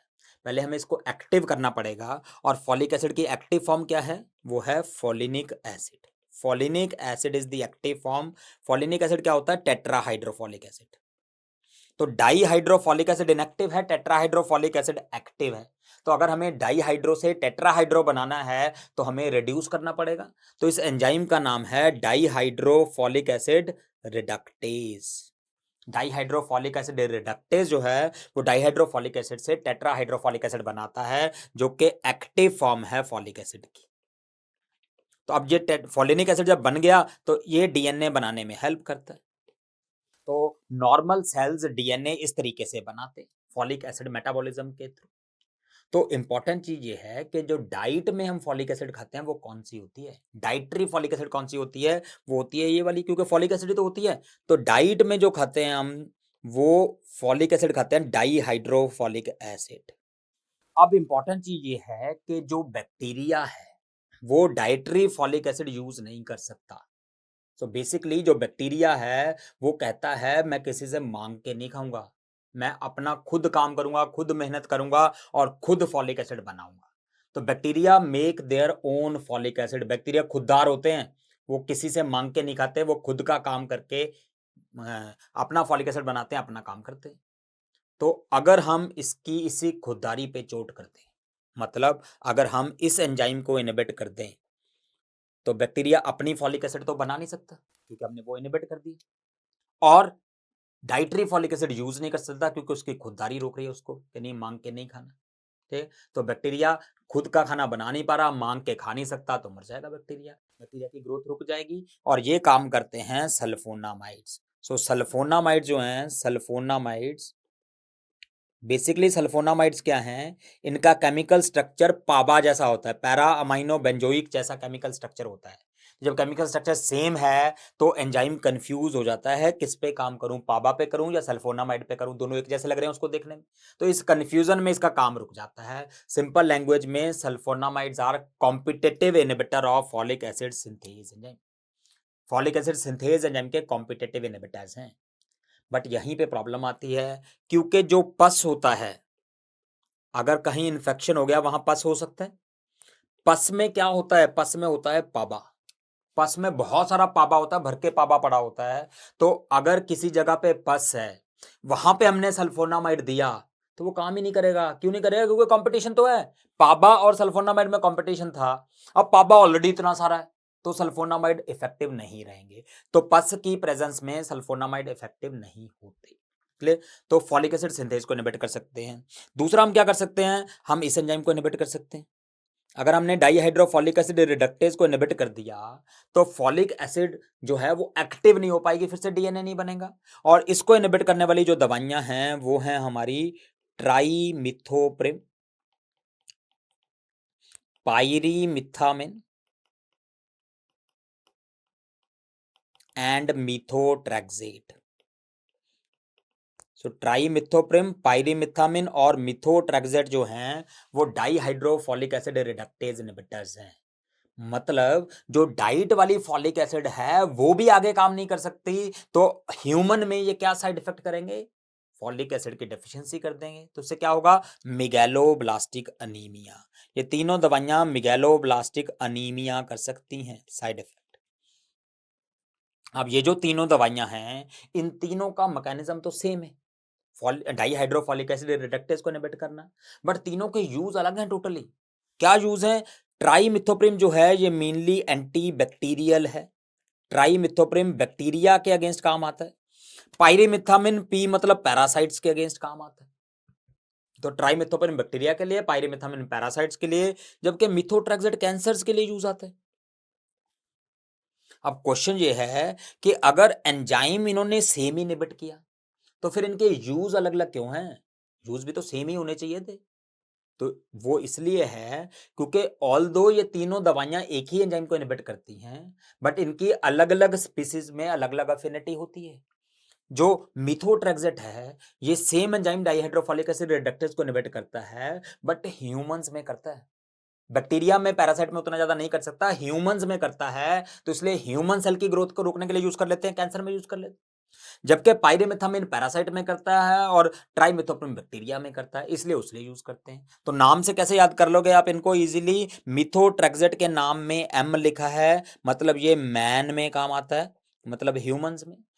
पायरिमिथामिन पी मतलब पैरासाइट्स में काम आता है। और ट्राइमिथोप्रिम के नाम में ही लिखा हुआ है कि ट्राई मतलब बैक्टीरिया, टीरिया, टीरिया तो ट्राई इसमें आ गया, बैक्टीरिया, बैक्टीरिया मतलब ट्राइमिथोप्रिम।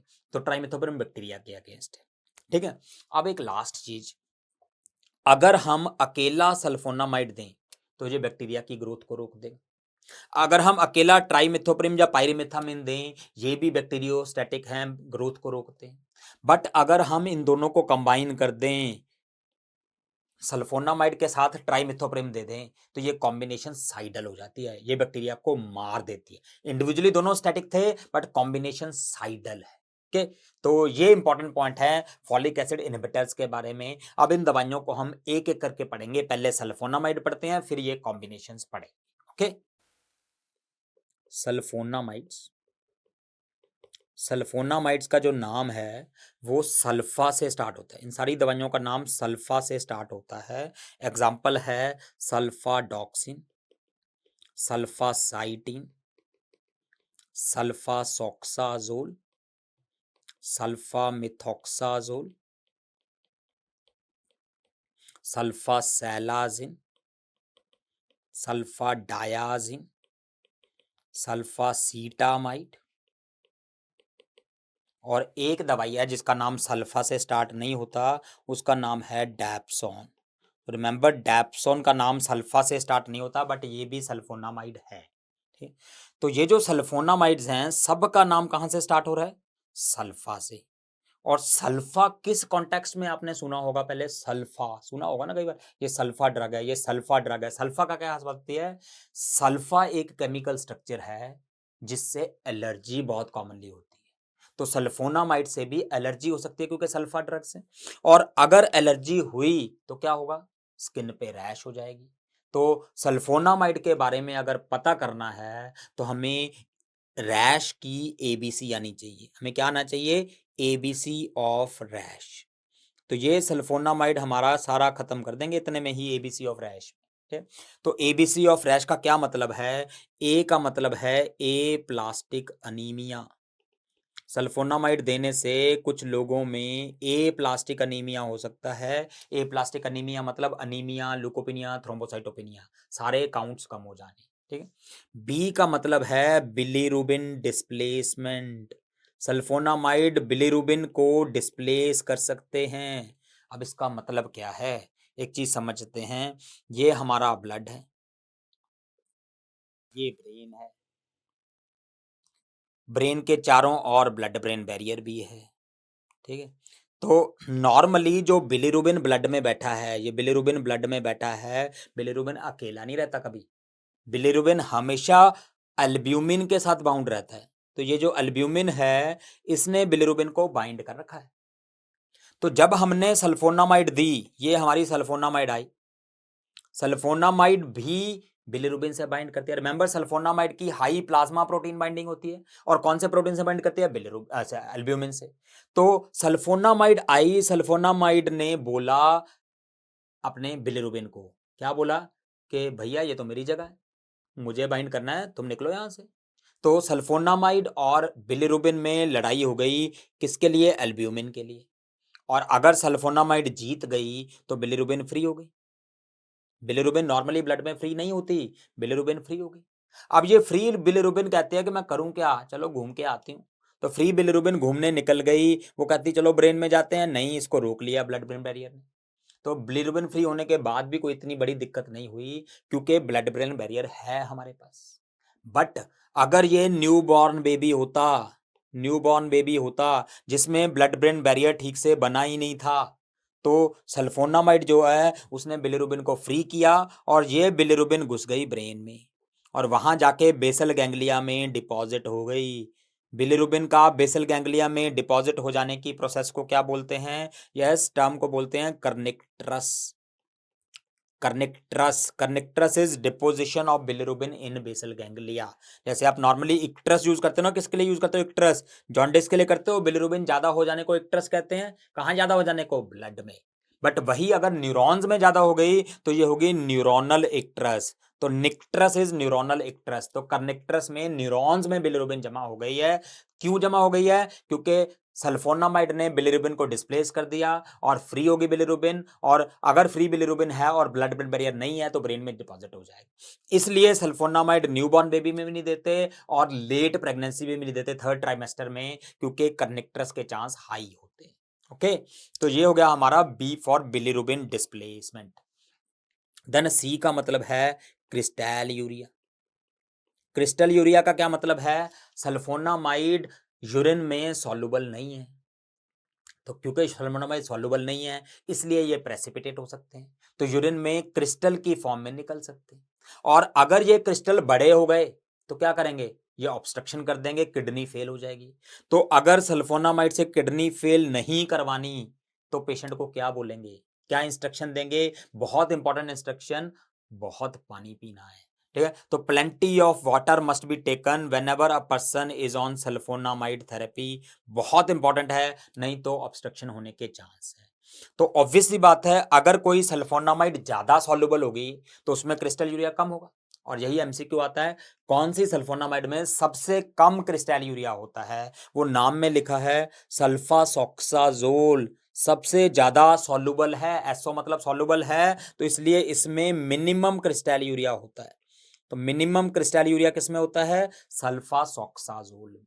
ओके, देन आर का मतलब रैश हो गया। ये तो हमने पता ही था कि सल्फोनामाइड रैश कर सकते हैं, बट पता क्या नहीं था कि sulfonamide are the most common antibiotic implicated in causing Steven Johnson syndrome.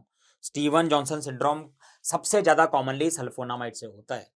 Then ए का मतलब है एसिटाइलेशन। सल्फोनामाइड एसिटाइलेशन से मेटाबोलाइज होते हैं, और एसिटाइलेशन में खास बात क्या पड़ी थी?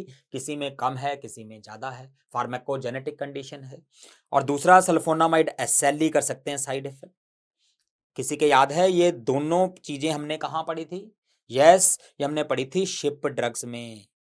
शिप ड्रग्स याद है? शिप ड्रग्स में कौन कौन सी आती हैं? S for sulfonamide, H for hydralazine, I isoniazid, P procainamide. तो शिप ड्रग्स जो हैं वो एसिटाइलेशन से मेटाबोलाइज होते हैं और ये एसएलई साइड इफेक्ट कर सकते हैं। और लास्टली ये भी हमने जनरल फार्मा में पढ़ा था, एच का मतलब है हेमोलिसिस। सल्फोनामाइड हेमोलिसिस कर सकते हैं, बट किसमें? जिसमें G6PD डेफिशिएंसी है। तो sulfonamide can cause haemolysis in patients with G6PD deficiency. तो ये हो गए सल्फोनामाइड के सबसे important point, ABC of rash. ठीक है, अब इंडिविजुअल दवाइयों के बारे में एक आध इंपॉर्टेंट पॉइंट है वो कर लेते हैं। सल्फाडॉक्सिन जो है वो लॉन्गेस्ट एक्टिंग सल्फोनामाइड है, और सल्फासाइटिन जो है वो शॉर्टेस्ट एक्टिंग है। डॉक्सिन लॉन्गेस्ट एक्टिंग है, साइटिन शॉर्टेस्ट एक्टिंग है। ये हमने बता ही दिया। सोक्साजोल सबसे ज्यादा सॉल्युबल है, तो इसलिए मिनिमम क्रिस्टल यूरिया करती है। सल्फासैलाजिन में खास बात, 3 बातें याद करनी है आपको। पहली, सल्फासैलाजिन प्रो ड्रग है, सल्फासैलाजिन प्रो ड्रग है। और दूसरा, ये अल्सरेटिव कोलाइटिस में यूज होती है। तीसरा, ये क्रॉन्स उसमें रोमेटॉइड आर्थराइटिस में यूज होती है। तो एक तो प्रो ड्रग है, दूसरा अल्सरेटिव कोलाइटिस में यूज करते हैं, इनफैक्ट फर्स्ट लाइन ड्रग है। और तीसरा रोमेटॉइड आर्थराइटिस में डीमार्ट की तरह यूज करते हैं। ये हो गया सल्फासैलाजिन। फिर आ गया सल्फाडायाजिन। सल्फाडायाजिन का अगर हम सिल्वर सॉल्ट की बात करें, सिल्वर सल्फाडायाजिन कहते हैं, SSD कहते हैं शॉर्ट फॉर्म में।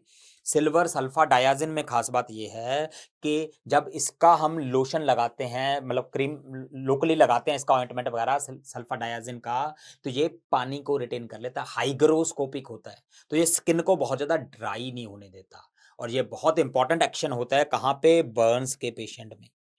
बर्न्स के पेशेंट में स्किन ऑलरेडी जली हुई है, एक तो हमें इन्फेक्शन रोकना है, और दूसरा अगर वो हाइग्रोस्कोपिक होगा, पानी रिटेन करेगा, स्किन में थोड़ा मॉइस्चर रहेगा, तो पेन भी कम हो जाएगा। तो SSD is a drug of choice to prevent infections in burn patients. Okay, sulfacetamide जो है आई ड्रॉप्स की यूज करते हैं आई के इन्फेक्शंस में।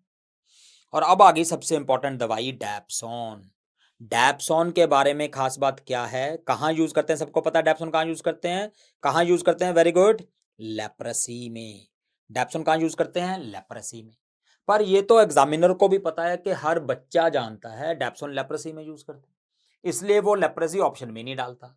वो क्वेश्चन पूछते हैं dapsone is drug of choice for, option में लेप्रेसी है ही नहीं।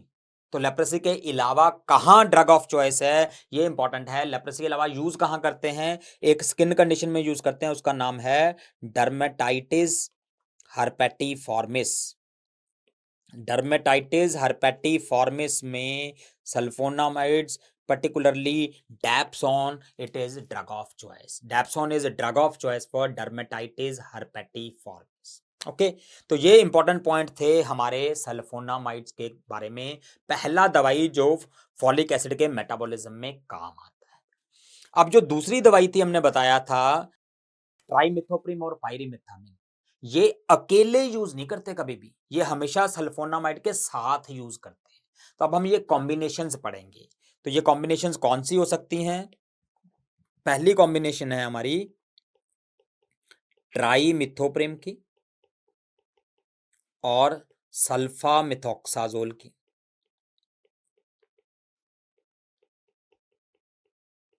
ट्राइमिथोप्रिम और सल्फामिथोक्साजोल की कॉम्बिनेशन है। इस कॉम्बिनेशन का नाम क्या रखा हुआ है हमने? कॉट्रीमोक्साजोल। कॉट्रीमोक्साजोल। कॉट्रीमोक्साजोल नाम कैसे पड़ा? कॉट्रीमोक्साजोल का मतलब है it is a combination. Combination किसकी? कॉम्बिनेशन ट्रिम की। ट्रिम मतलब ट्राइमिथोप्रिम। किसके साथ कॉम्बिनेशन? ऑक्साजोल के साथ। ऑक्साजोल मतलब सल्फामिथोक्साजोल। तो नाम में लिखा है it is a combination of trim with ऑक्साजोल।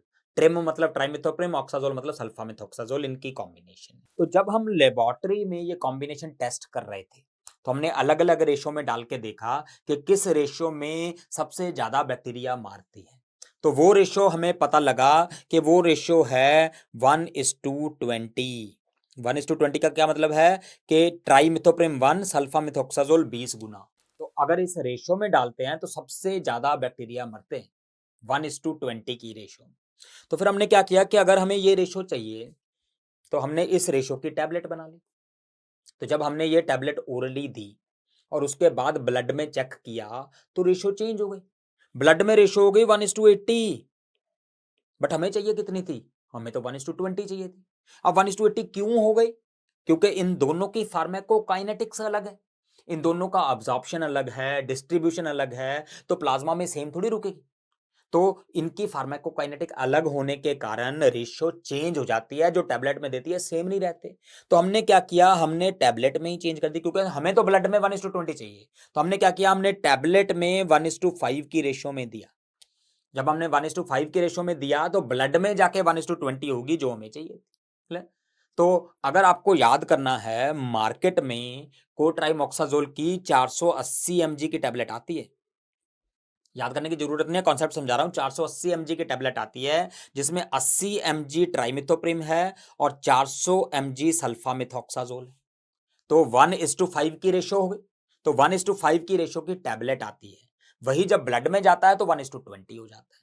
ठीक है, तो इस रेशियो पे क्वेश्चन आता है, ध्यान से पढ़ना है आपको। क्या क्वेश्चन आता है, पहला क्वेश्चन आता है, what is the ratio of trimethoprim to sulfamethoxazole in cotrimoxazole tablet. Tablet में क्या रेशियो आती है, तो इसमें टैबलेट में रेशियो हमने अभी बताया कि 1:5 की आती है। बट आपको ध्यान से क्या पढ़ना है, कई बार पूछ लेते हैं what is the ratio of sulfamethoxazole to trimethoprim in tablet, तो उसमें 5:1 हो जाएगा। तो आपको ध्यान रखना है कि कौन सा 5 है, और याद करना बहुत आसान है। आप दे सकते हो कि सल्फामिथोक्साजोल लंबा नाम है, लंबा नाम है तो ज्यादा यही होगा। ट्राइमिथोप्रिम हमेशा 1 होगा। अगर ये लंबा नाम है सल्फामिथोक्साजोल तो 5 भी ये होगा, 20 भी यही होगा। तो 5 है सल्फामिथोक्साजोल। याद करना और भी आसान है, S5 जैसा ही तो लगता है, S लुक लाइक 5, तो सल्फामिथोक्साजोल 5 होगा। ठीक। दूसरा क्वेश्चन क्या पूछ सकते हैं, what is the ratio of sulfamethoxazole to trimethoprim in for best bactericidal action. For best bactericidal action मतलब कितना ब्लड में चाहिए, हम ये कह सकते हैं। तो बेस्ट बैक्टीरिसाइडल एक्शन के लिए कितना चाहिए, 20:1। ये ध्यान रखना है 20:1 आएगा, क्योंकि ऐसे पहले लिखा है, सल्फामिथोक्साजोल ज्यादा होगा। ठीक है, ऑप्शन सब में सेम रहेंगी, 1:5, 5:1, 1:20, 20:1, ऑप्शन यही रहेंगी। बट आपको ध्यान रखना है कि जो सल्फामिथोक्साजोल है वो ज्यादा वाला होगा, 5 या 20 होगा। अगर वो टैबलेट में पूछते हैं तो 5 होगा, और अगर ब्लड में पूछते हैं या बेस्ट एक्शन पूछते हैं तो 20 होगा। ठीक है, तो ये था इसकी रेशियो के बारे में। अब हम आ जाते हैं इसके यूजेस में। कोट्राइमोक्साजोल जो है ये ड्रग ऑफ चॉइस है। किसके लिए ड्रग ऑफ चॉइस है, पंजाब नेशनल बैंक के लिए। पंजाब नेशनल बैंक में ड्रग ऑफ चॉइस है। क्या है पंजाब नेशनल बैंक, पी से न्यूमोसिस्टिस, न्यूमोसिस्टिस। अब लेटेस्ट नाम इसका क्या है, न्यूमोसिस्टिस ज़ीरोवेकाई। पहले न्यूमोसिस्टिस कार्नाई बोलते थे, अब न्यूमोसिस्टिस ज़ीरोवेकाई बोलते हैं। Pneumocystis jirovecii pneumonia. ठीक है, एन से मतलब है नोकार्डिया, नोकार्डिया, और बी का मतलब है बर्क होल्डेरिया सिपेशिया, बर्क होल्डेरिया सिपेशिया। तो इन 3 कंडीशन में ये ड्रग ऑफ चॉइस है, न्यूमोसिस्टिस, नोकार्डिया और बर्क होल्डेरिया सिपेशिया। ठीक है, तो ये हो गया पहला कॉम्बिनेशन कोट्राइमोक्साजोल। अब दूसरा कॉम्बिनेशन क्या है, दूसरा है पायरिमिथामिन का, पायरिमिथामिन। इसका कॉम्बिनेशन बनता है सल्फाडॉक्सिन से, पायरिमिथामिन विद सल्फाडॉक्सिन। अब इंपॉर्टेंट चीज ये है कि इस कॉम्बिनेशन का कोई नाम नहीं है। जैसे पहले वाले कॉम्बिनेशन का तो कोट्राइमोक्साजोल नाम रखा हुआ था, इसमें कोई स्पेशल नाम नहीं है। हम ये कहते हैं कि कॉम्बिनेशन ऑफ पायरिमिथामिन विद सल्फाडॉक्सिन। अब ये कॉम्बिनेशन यूज कहां करेंगे, क्योंकि इसमें पायरिमिथामिन है तो पी फॉर पैरासाइट्स में यूज करेंगे। कौन कौन से पैरासाइट्स में, एक मलेरिया में और दूसरा टॉक्सोप्लाज्मा में। तो ये यूज करते हैं मलेरिया में और टॉक्सोप्लाज्मा में, पायरिमिथामिन सल्फाडॉक्सिन कॉम्बिनेशन। ओके, तो ये कंप्लीट हो गया हमारा दूसरा मैकेनिज्म इस वीडियो का, that means folic acid inhibitors. तो पहला मैकेनिज्म था हमारा प्रोटीन सिंथेसिस इनहिबिटर, दूसरा हमने कंप्लीट किया ड्रग्स एक्टिंग ऑन मेटाबॉलिज्म, और वी सिंपली से एंटी मेटाबोलाइट्स। ओके, अब हम आते हैं तीसरे मैकेनिज्म पे, इस वीडियो के तीसरे मैकेनिज्म पे। वो कौन सा है कि drugs affecting DNA gyrase, DNA gyrase. सबसे पहले डीएनए गायरेज पढ़ने से पहले एक चीज समझते हैं, ये हमारा डबल स्टैंडर्ड डीएनए है, डबल स्टैंडर्ड डीएनए। ये होता है डबल स्टैंडर्ड डीएनए। तो नॉर्मली जब रेप्लिकेशन होनी है, एक डीएनए से 2 डीएनए बनने हैं, वो तो स्ट्रेट एंड्स पे होते हैं, जो डीएनए के स्ट्रेट एंड्स हैं वहां पे रेप्लिकेशन होगी। तो इस पॉइंट तक रेप्लिकेशन होने में कोई दिक्कत नहीं है क्योंकि स्ट्रेट एंड्स हैं। अब जैसे ही कर्व्ड वाला एंड स्टार्ट हुआ, रेप्लिकेशन रुक गई। अब इस रेप्लिकेशन को कैसे कंटिन्यू करें? अब ये जो डीएनए है ये रस्सी की तरह बिहेव करता है। हमने रस्सी की तरह ऊपर से पकड़ लिया इसको और नीचे के दोनों एंड पकड़ के ऐसे खींच दिया। तो क्या हुआ? ये डीएनए नीचे तो स्ट्रेट हो जाएगा, बट ऊपर क्या होगा? ऊपर तो बहुत ज्यादा कॉइल हो जाएगा। तो ये डीएनए जब हम खींचते हैं तो ऐसे बन जाएगा, ऊपर सुपर कॉइल हो गया और नीचे स्ट्रेट हो गया, ऊपर सुपर कॉइल हो गया, नीचे स्ट्रेट हो गया, ऐसे ही होगा। तो रेप्लिकेशन अब यहां तक चली जाएगी आराम से क्योंकि स्ट्रेट हो गया, बट अब रेप्लिकेशन फिर रुक जाएगी क्योंकि कर्व्ड एंड स्टार्ट हो गया। और अब इतना कर्व्ड ऑलरेडी हो चुका है और ज्यादा खींच भी नहीं सकते। तो अब रेप्लिकेशन कैसे कंटिन्यू करें? अब आता है हमारी मदद करने डीएनए गायरेज। बैक्टीरिया में एंजाइम होता है डीएनए गायरेज और ह्यूमन सेल्स में एंजाइम होता है टोपोआइसोमेरेज।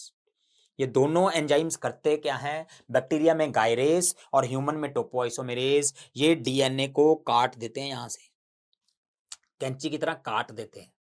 काटने के बाद उल्टा घुमा देते हैं, अनकॉइल कर देते हैं, अनकॉइल अनकॉइल अनकॉइल, उल्टा घुमा दिया और फिर से दोनों एंड को जोड़ दिया, लाइगेट कर दिया।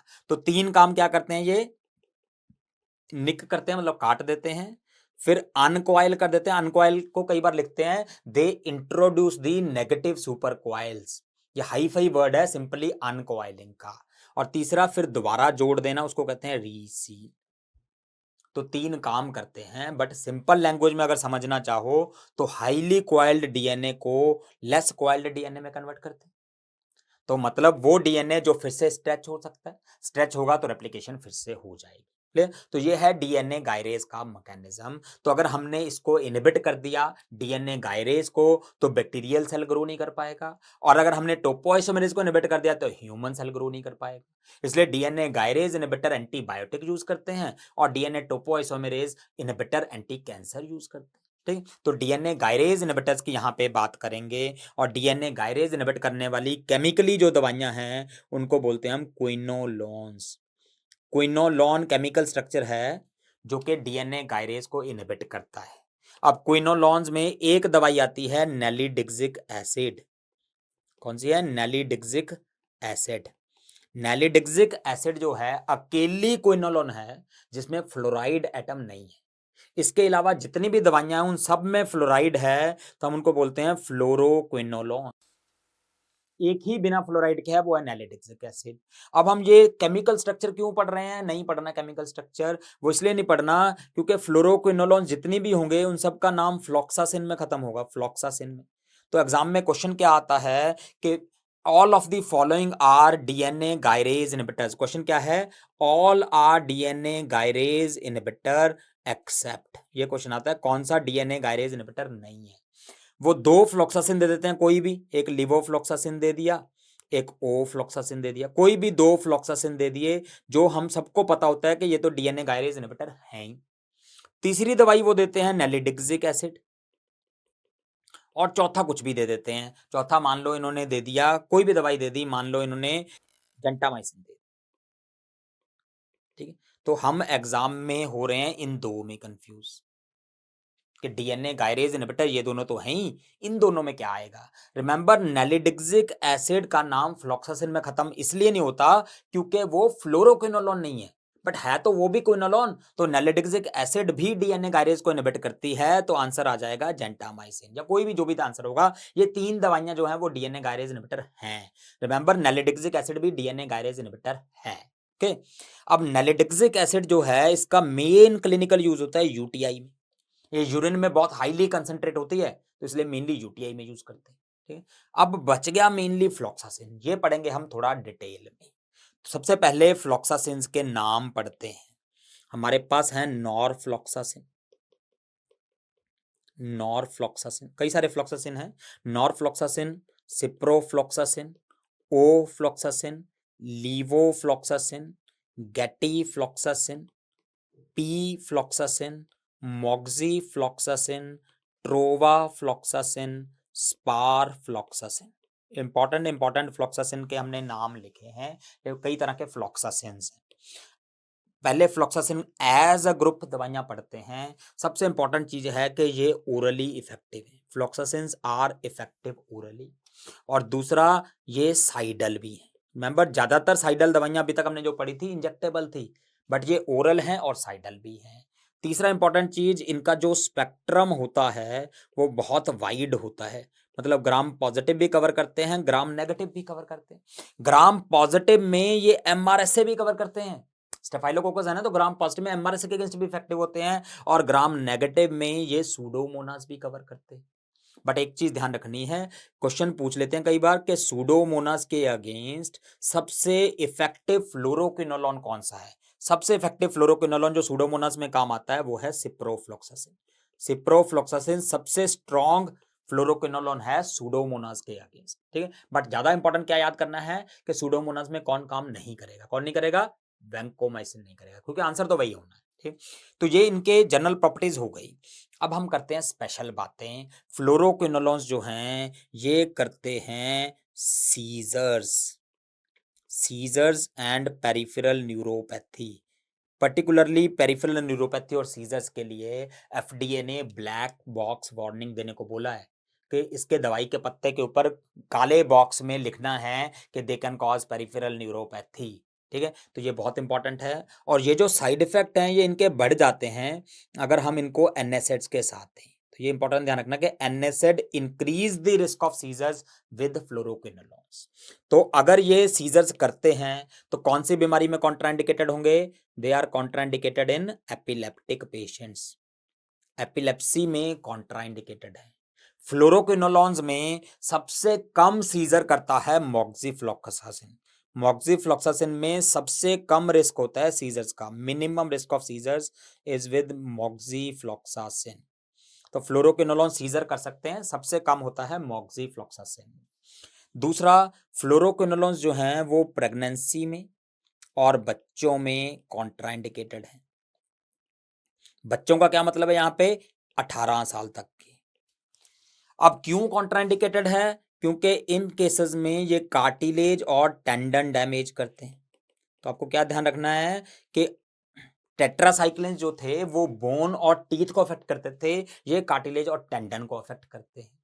दूसरी इंपॉर्टेंट बात कि एफडीए ने एक कैच डाल रखा है। वो कैच क्या है कि ये प्रेगनेंसी में कॉन्ट्राइंडिकेटेड हैं, बच्चों में कॉन्ट्राइंडिकेटेड हैं, पर क्या, अगर इनका बेनिफिशियल इफेक्ट ज्यादा हो टेराटोजेनिसिटी रिस्क से तो हम इनको यूज कर भी सकते हैं। मतलब एब्सोल्युटली कॉन्ट्राइंडिकेटेड नहीं है, तो वो कहते हैं नॉर्मली नहीं करना, बट अगर बहुत ज्यादा जरूरत लगती है आपको तो कर सकते हैं।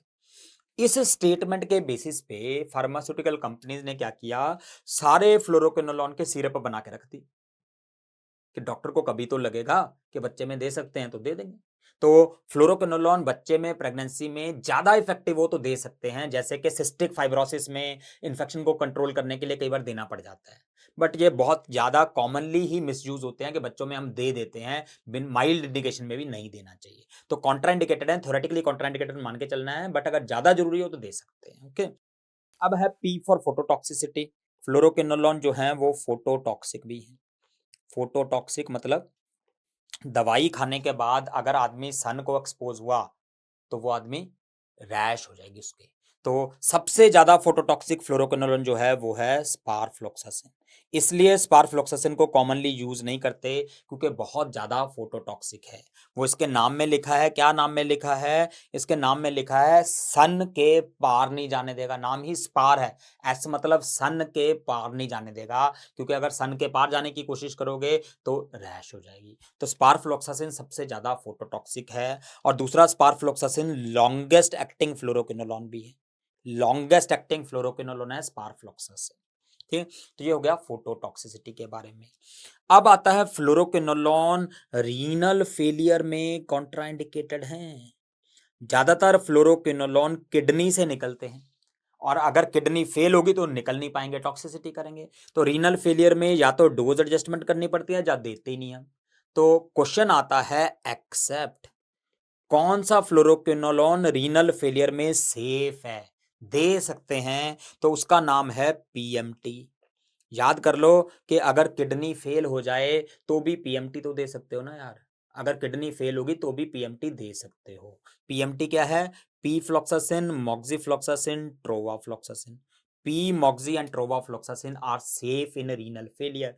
अब क्वेश्चन ये आता है कि किडनी फेलियर में ये सेफ क्यों है? क्योंकि इनका मेन एक्सक्रीशन किडनी से होता ही नहीं है, ये किडनी में जाता ही नहीं है, ये मेनली लिवर में मेटाबोलाइज होते हैं। क्यों क्यों सेफ है? क्योंकि किडनी में नहीं निकलते, लिवर में मेटाबोलाइज होते हैं। अब क्वेश्चन के कारण दो इंपॉर्टेंट चीजें होंगी। पहली बात, क्योंकि ये मेनली लिवर से मेटाबोलाइज होते हैं तो these are contraindicated in liver failure. ठीक, रीनल फेलियर में तो सेफ हैं, रीनल फेलियर में सेफ हैं, बट लिवर फेलियर में कॉन्ट्रा इंडिकेटेड। और दूसरी बात, क्योंकि फ्लोरोक्विनोलॉन्स यूरिन में एनफ अमाउंट में जा ही नहीं रहे, इसलिए वो यूटीआई ठीक नहीं कर पाएंगे, तो इसलिए they are not effective in UTI. कौन से? PMT, P moxi trova. तो पी मॉक्सी और ट्रोवा पे 3 एमसीक्यू आ सकते हैं। पहले, कौन सी दवाइयां लिवर फेलियर में कॉन्ट्राइंडिकेटेड हैं? दूसरी, कौन सी रीनल फेलियर में सेफ हैं? और तीसरा, कौन सी यूटीआई में यूज नहीं करते? ठीक है, तो ये हो गया पीएमटी। देन लास्टली, कुछ फ्लोरोक्विनोलॉन को हम कहते हैं रेस्पिरेटरी फ्लोरोक्विनोलॉन्स।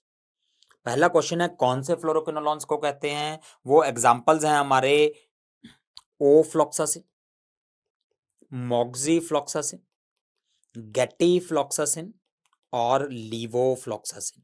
इन 4 फ्लोरोक्विनोलॉन को हम कहते हैं रेस्पिरेटरी फ्लोरोक्विनोलॉन। अब क्वेश्चन ये है कि इनको रेस्पिरेटरी फ्लोरोक्विनोलॉन क्यों कहते हैं? क्योंकि ये रेस्पिरेटरी ट्रैक्ट इन्फेक्शन करने वाले ऑलमोस्ट किसी भी बैक्टीरिया को मार सकते हैं। किसी भी बैक्टीरिया को, किसी भी बैक्टीरिया मतलब ये ज्यादातर ग्राम पॉजिटिव बैक्टीरिया को मार सकते हैं, जैसे स्टेफाइलोकोकस, स्ट्रेप्टोकोकस, न्यूमोकोकस, सबके अगेंस्ट इफेक्टिव। ये ज्यादातर ग्राम नेगेटिव बैक्टीरिया को भी मार सकते हैं, इंक्लूडिंग क्लेब्सिला, सूडोमोनास। ऑल्दो सूडोमोनास में हमने पढ़ा था सबसे इफेक्टिव कौन सा है? सिप्रोफ्लॉक्सासिन।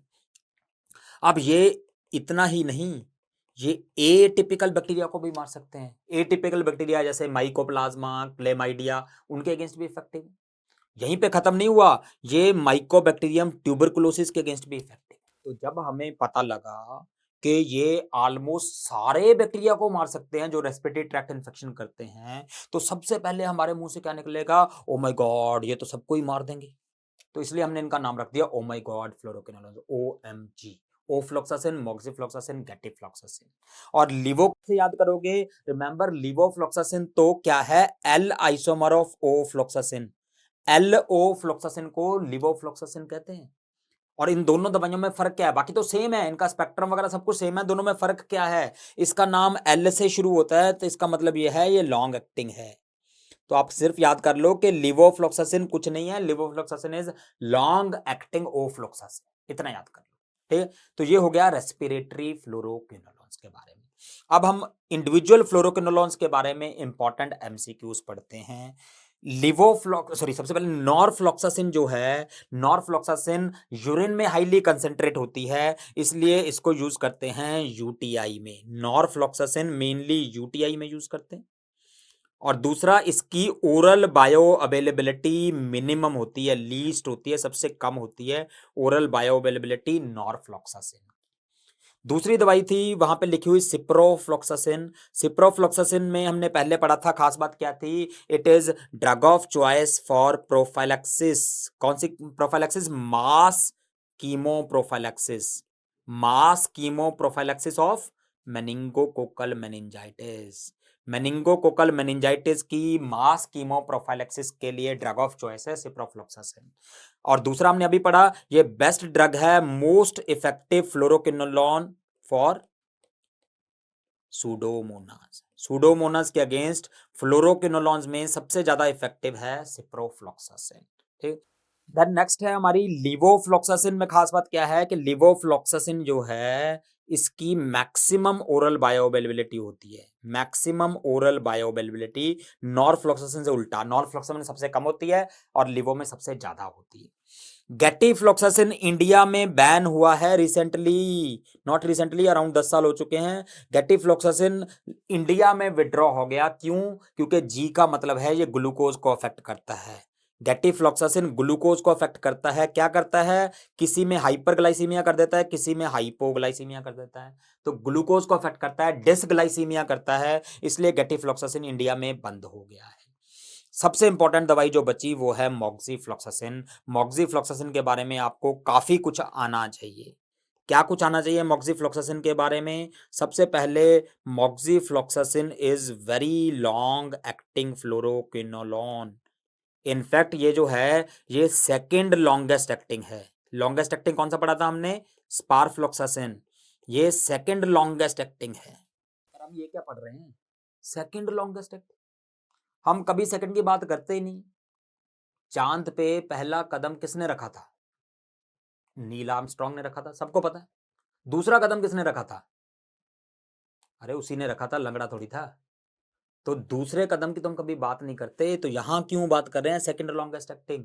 वो इसलिए क्योंकि क्वेश्चन आता है which is the longest acting fluoroquinolone, और उसमें स्पारफ्लॉक्सासिन ऑप्शन में नहीं देते क्योंकि वो क्लिनिकली यूज नहीं करते। तो यूज तो मॉक्सी करते हैं, तो अगर स्पार ऑप्शन में ना हो तो मॉक्सीफ्लॉक्सासिन आंसर करना है। ओके, तो लॉन्गेस्ट एक्टिंग मान के चल लो स्पार के बाद।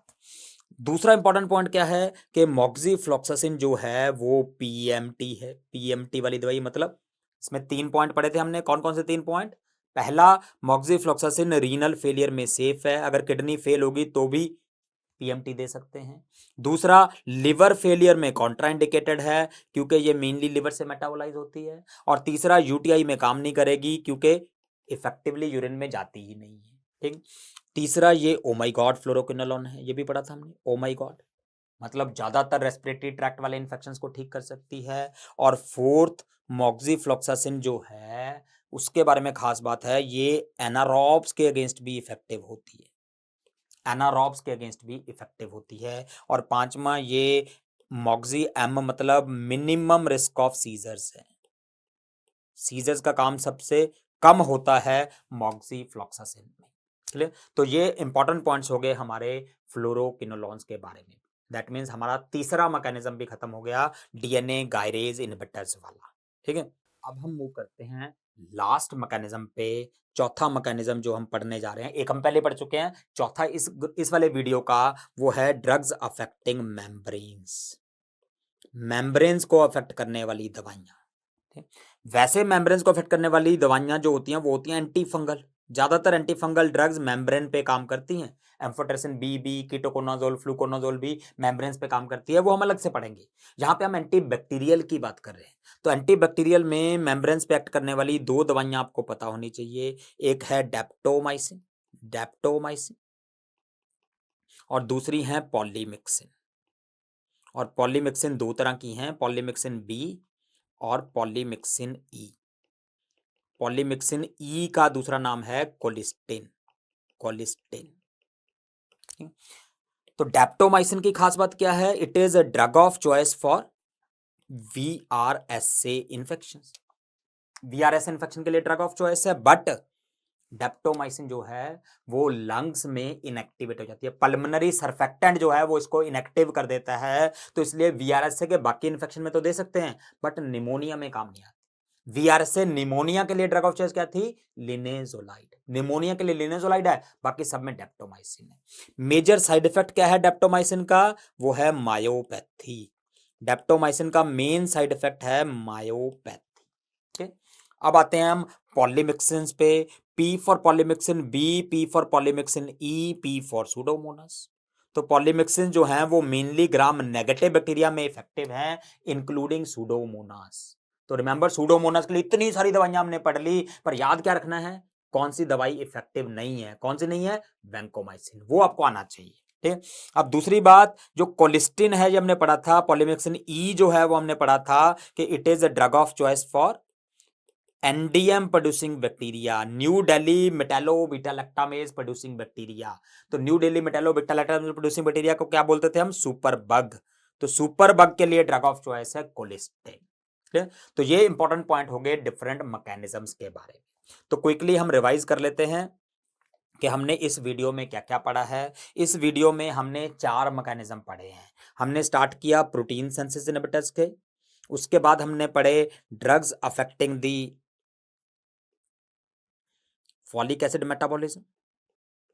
फिर हमने पढ़ा तीसरा drugs affecting DNA gyrase inhibitors, और चौथा ड्रग्स अफेक्टिंग मेम्ब्रेन्स, ये हमने पढ़े। प्रोटीन सिंथेसिस इनहिबिटर्स में हमने कई सारे मैकेनिज्म्स पढ़े। सबसे पहले जो टीआरएनए को अटैच होने से रोकते हैं, टी फॉर टेट्रासाइक्लिन्स पढ़ा। फिर हमने पढ़ा फेविकोल फेनिकोल जो ज्वाइनिंग को रोकता है। तीसरा फिर हमने एमसीक्यू पढ़ा जो ट्रांसलोकेशन को रोकते हैं, मैक्रोलाइड, क्लिंडामाइसिन, क्विनप्रिस्टिन। फिर हमने पढ़ा जो मिस रीडिंग करते हैं, अमाइनोग्लाइकोसाइड्स। और लास्टली जो इनिशिएशन को रोकते हैं, लिनेजोलाइड, टेडिजोलाइड। ये सारी हमने पढ़ी प्रोटीन सिंथेसिस इनहिबिटर्स में। फिर फॉलिक एसिड सिंथेसिस में दो तरह की दवाइयां पढ़ी। एक जो पहला एंजाइम इनहिबिट करती हैं वो है सल्फोनामाइड्स, फॉलिक एसिड सिंथेज को इनहिबिट करती हैं। फिर जो दूसरा एंजाइम इनहिबिट करते हैं डाइहाइड्रोफॉलिक एसिड रिडक्टेज, वो है ट्राइमिथोप्रिम और पायरिमिथामिन। डीएनए गायरेज इनहिबिटर क्विनोलॉन्स थे, एक बिना फ्लोराइड वाला नेलिडिक्सिक एसिड और फ्लोराइड वाले फ्लोक्सासिन्स। और लास्टली मेम्ब्रेन पे काम करने वाले डेप्टोमाइसिन जो कि वीआरएसए में देते हैं, और पॉलीमिक्सिन्स जो कि सूडोमोनास में देते हैं, और कोलिस्टिन ड्रग ऑफ चॉइस है जो कि सुपर वर्ग का न्यू डेली मेटालोबेटालैक्टामेज प्रोड्यूसिंग बैक्टीरिया। तो ये हो गया हमारा समरी। अब हम कुछ क्वेश्चंस कर लेते हैं। Mechanism of action of doxycycline. Doxycycline क्या है? टेट्रासाइक्लिन। क्या मैकेनिज्म है? Protein synthesis inhibitor. कौन से राइबोसोम पे बाइंड करता है? 30S। कौन सा स्टेप रोकता है? Inhibit the attachment of tRNA to A site. और क्या है? स्टैटिक है। Okay. Drug of choice for legionnaires disease, legionnaires pneumonia क्या है? Remember, drug of choice for clap, chancroid, corynebacterium, legionella, atypical pneumonia, pertussis. वो इस लीजनेला की बात कर रहे हैं। कौन सी थी ये? मैक्रोलाइड्स, जिसका नाम थ्रोमाइसिन में खत्म होता है। किसका है इसमें? Azithromycin, azithromycin. दूसरा है which of the following anti microbial is Contra indicated in a patient with scissor disorder. दो दवाइयां बताओ जो सीजर में, एपिलेप्सी में कॉन्ट्रा इंडिकेटेड है। यस, एक है कार्बापेनिम्स, इमीपेनम वगैरह हो गया, और दूसरा है फ्लोरोक्विनोलोन्स। तो ऑप्शन में देख लो कौन सा फ्लोरोक्विनोलोन? ओ फ्लोक्सासिन। अब प्रेग्नेंट फीमेल, प्रेगनेंसी है, यूटीआई है, एंटी माइक्रोबियल लिया, टेंडन रप्चर और आर्थ्रोपैथी हो गया। टेंडन रप्चर आर्थ्रोपैथी कौन करता है? फ्लोरोक्विनोलोन्स करते हैं। क्वेश्चन पढ़ते हैं आगे। What is the likely mechanism of action of the drug? Fluoroquinolone का मैकेनिज्म पूछा है, इजी है, DNA gyrase inhibitor, DNA gyrase inhibitor. Drug of choice for prophylaxis against diphtheria. Remember, diphtheria की ट्रीटमेंट में भी और प्रोफाइलैक्सिस में भी ड्रग ऑफ चॉइस क्या होगा? मैक्रोलाइड्स, थ्रोमाइसिन्स। रिमेंबर, क्लैप में हमने पढ़ा था C for chancroid and C for corynebacterium. Corynebacterium is the one which cause diphtheria, so answer is erythromycin है। Okay. Fluoroquinolone contraindicated in liver disease, याद है हमने क्या पढ़ा था? पीएमटी। पीएमटी किडनी फेलियर में दे सकते हैं, लिवर फेलियर में नहीं दे सकते, यूटीआई में काम नहीं करेगी। तो पी मॉक्सिट्रोवा में से कौन सी ऑप्शन है? पी ऑप्शन है, तो पी फ्लोक्सासिन आंसर हो गया। तो ये इंपॉर्टेंट क्वेश्चंस थे। मेरा टेक होम मैसेज क्या है कि our greatest glory is not in never falling but in rising every time we fall. इसका मतलब क्या है कि हम कभी गिरे ही ना, हम कभी फेल ही ना हो, उसमें कोई खुशी मनाने की बात नहीं है। बट जब भी गिरें, गिरने के बाद तुरंत खड़े हों, दुगने जोश से काम करें, तो हम आगे बढ़ेंगे। तो इसलिए कभी भी गिरने से घबराना नहीं है, बट गिरने के बाद तुरंत खड़े होना है। Thank you very much.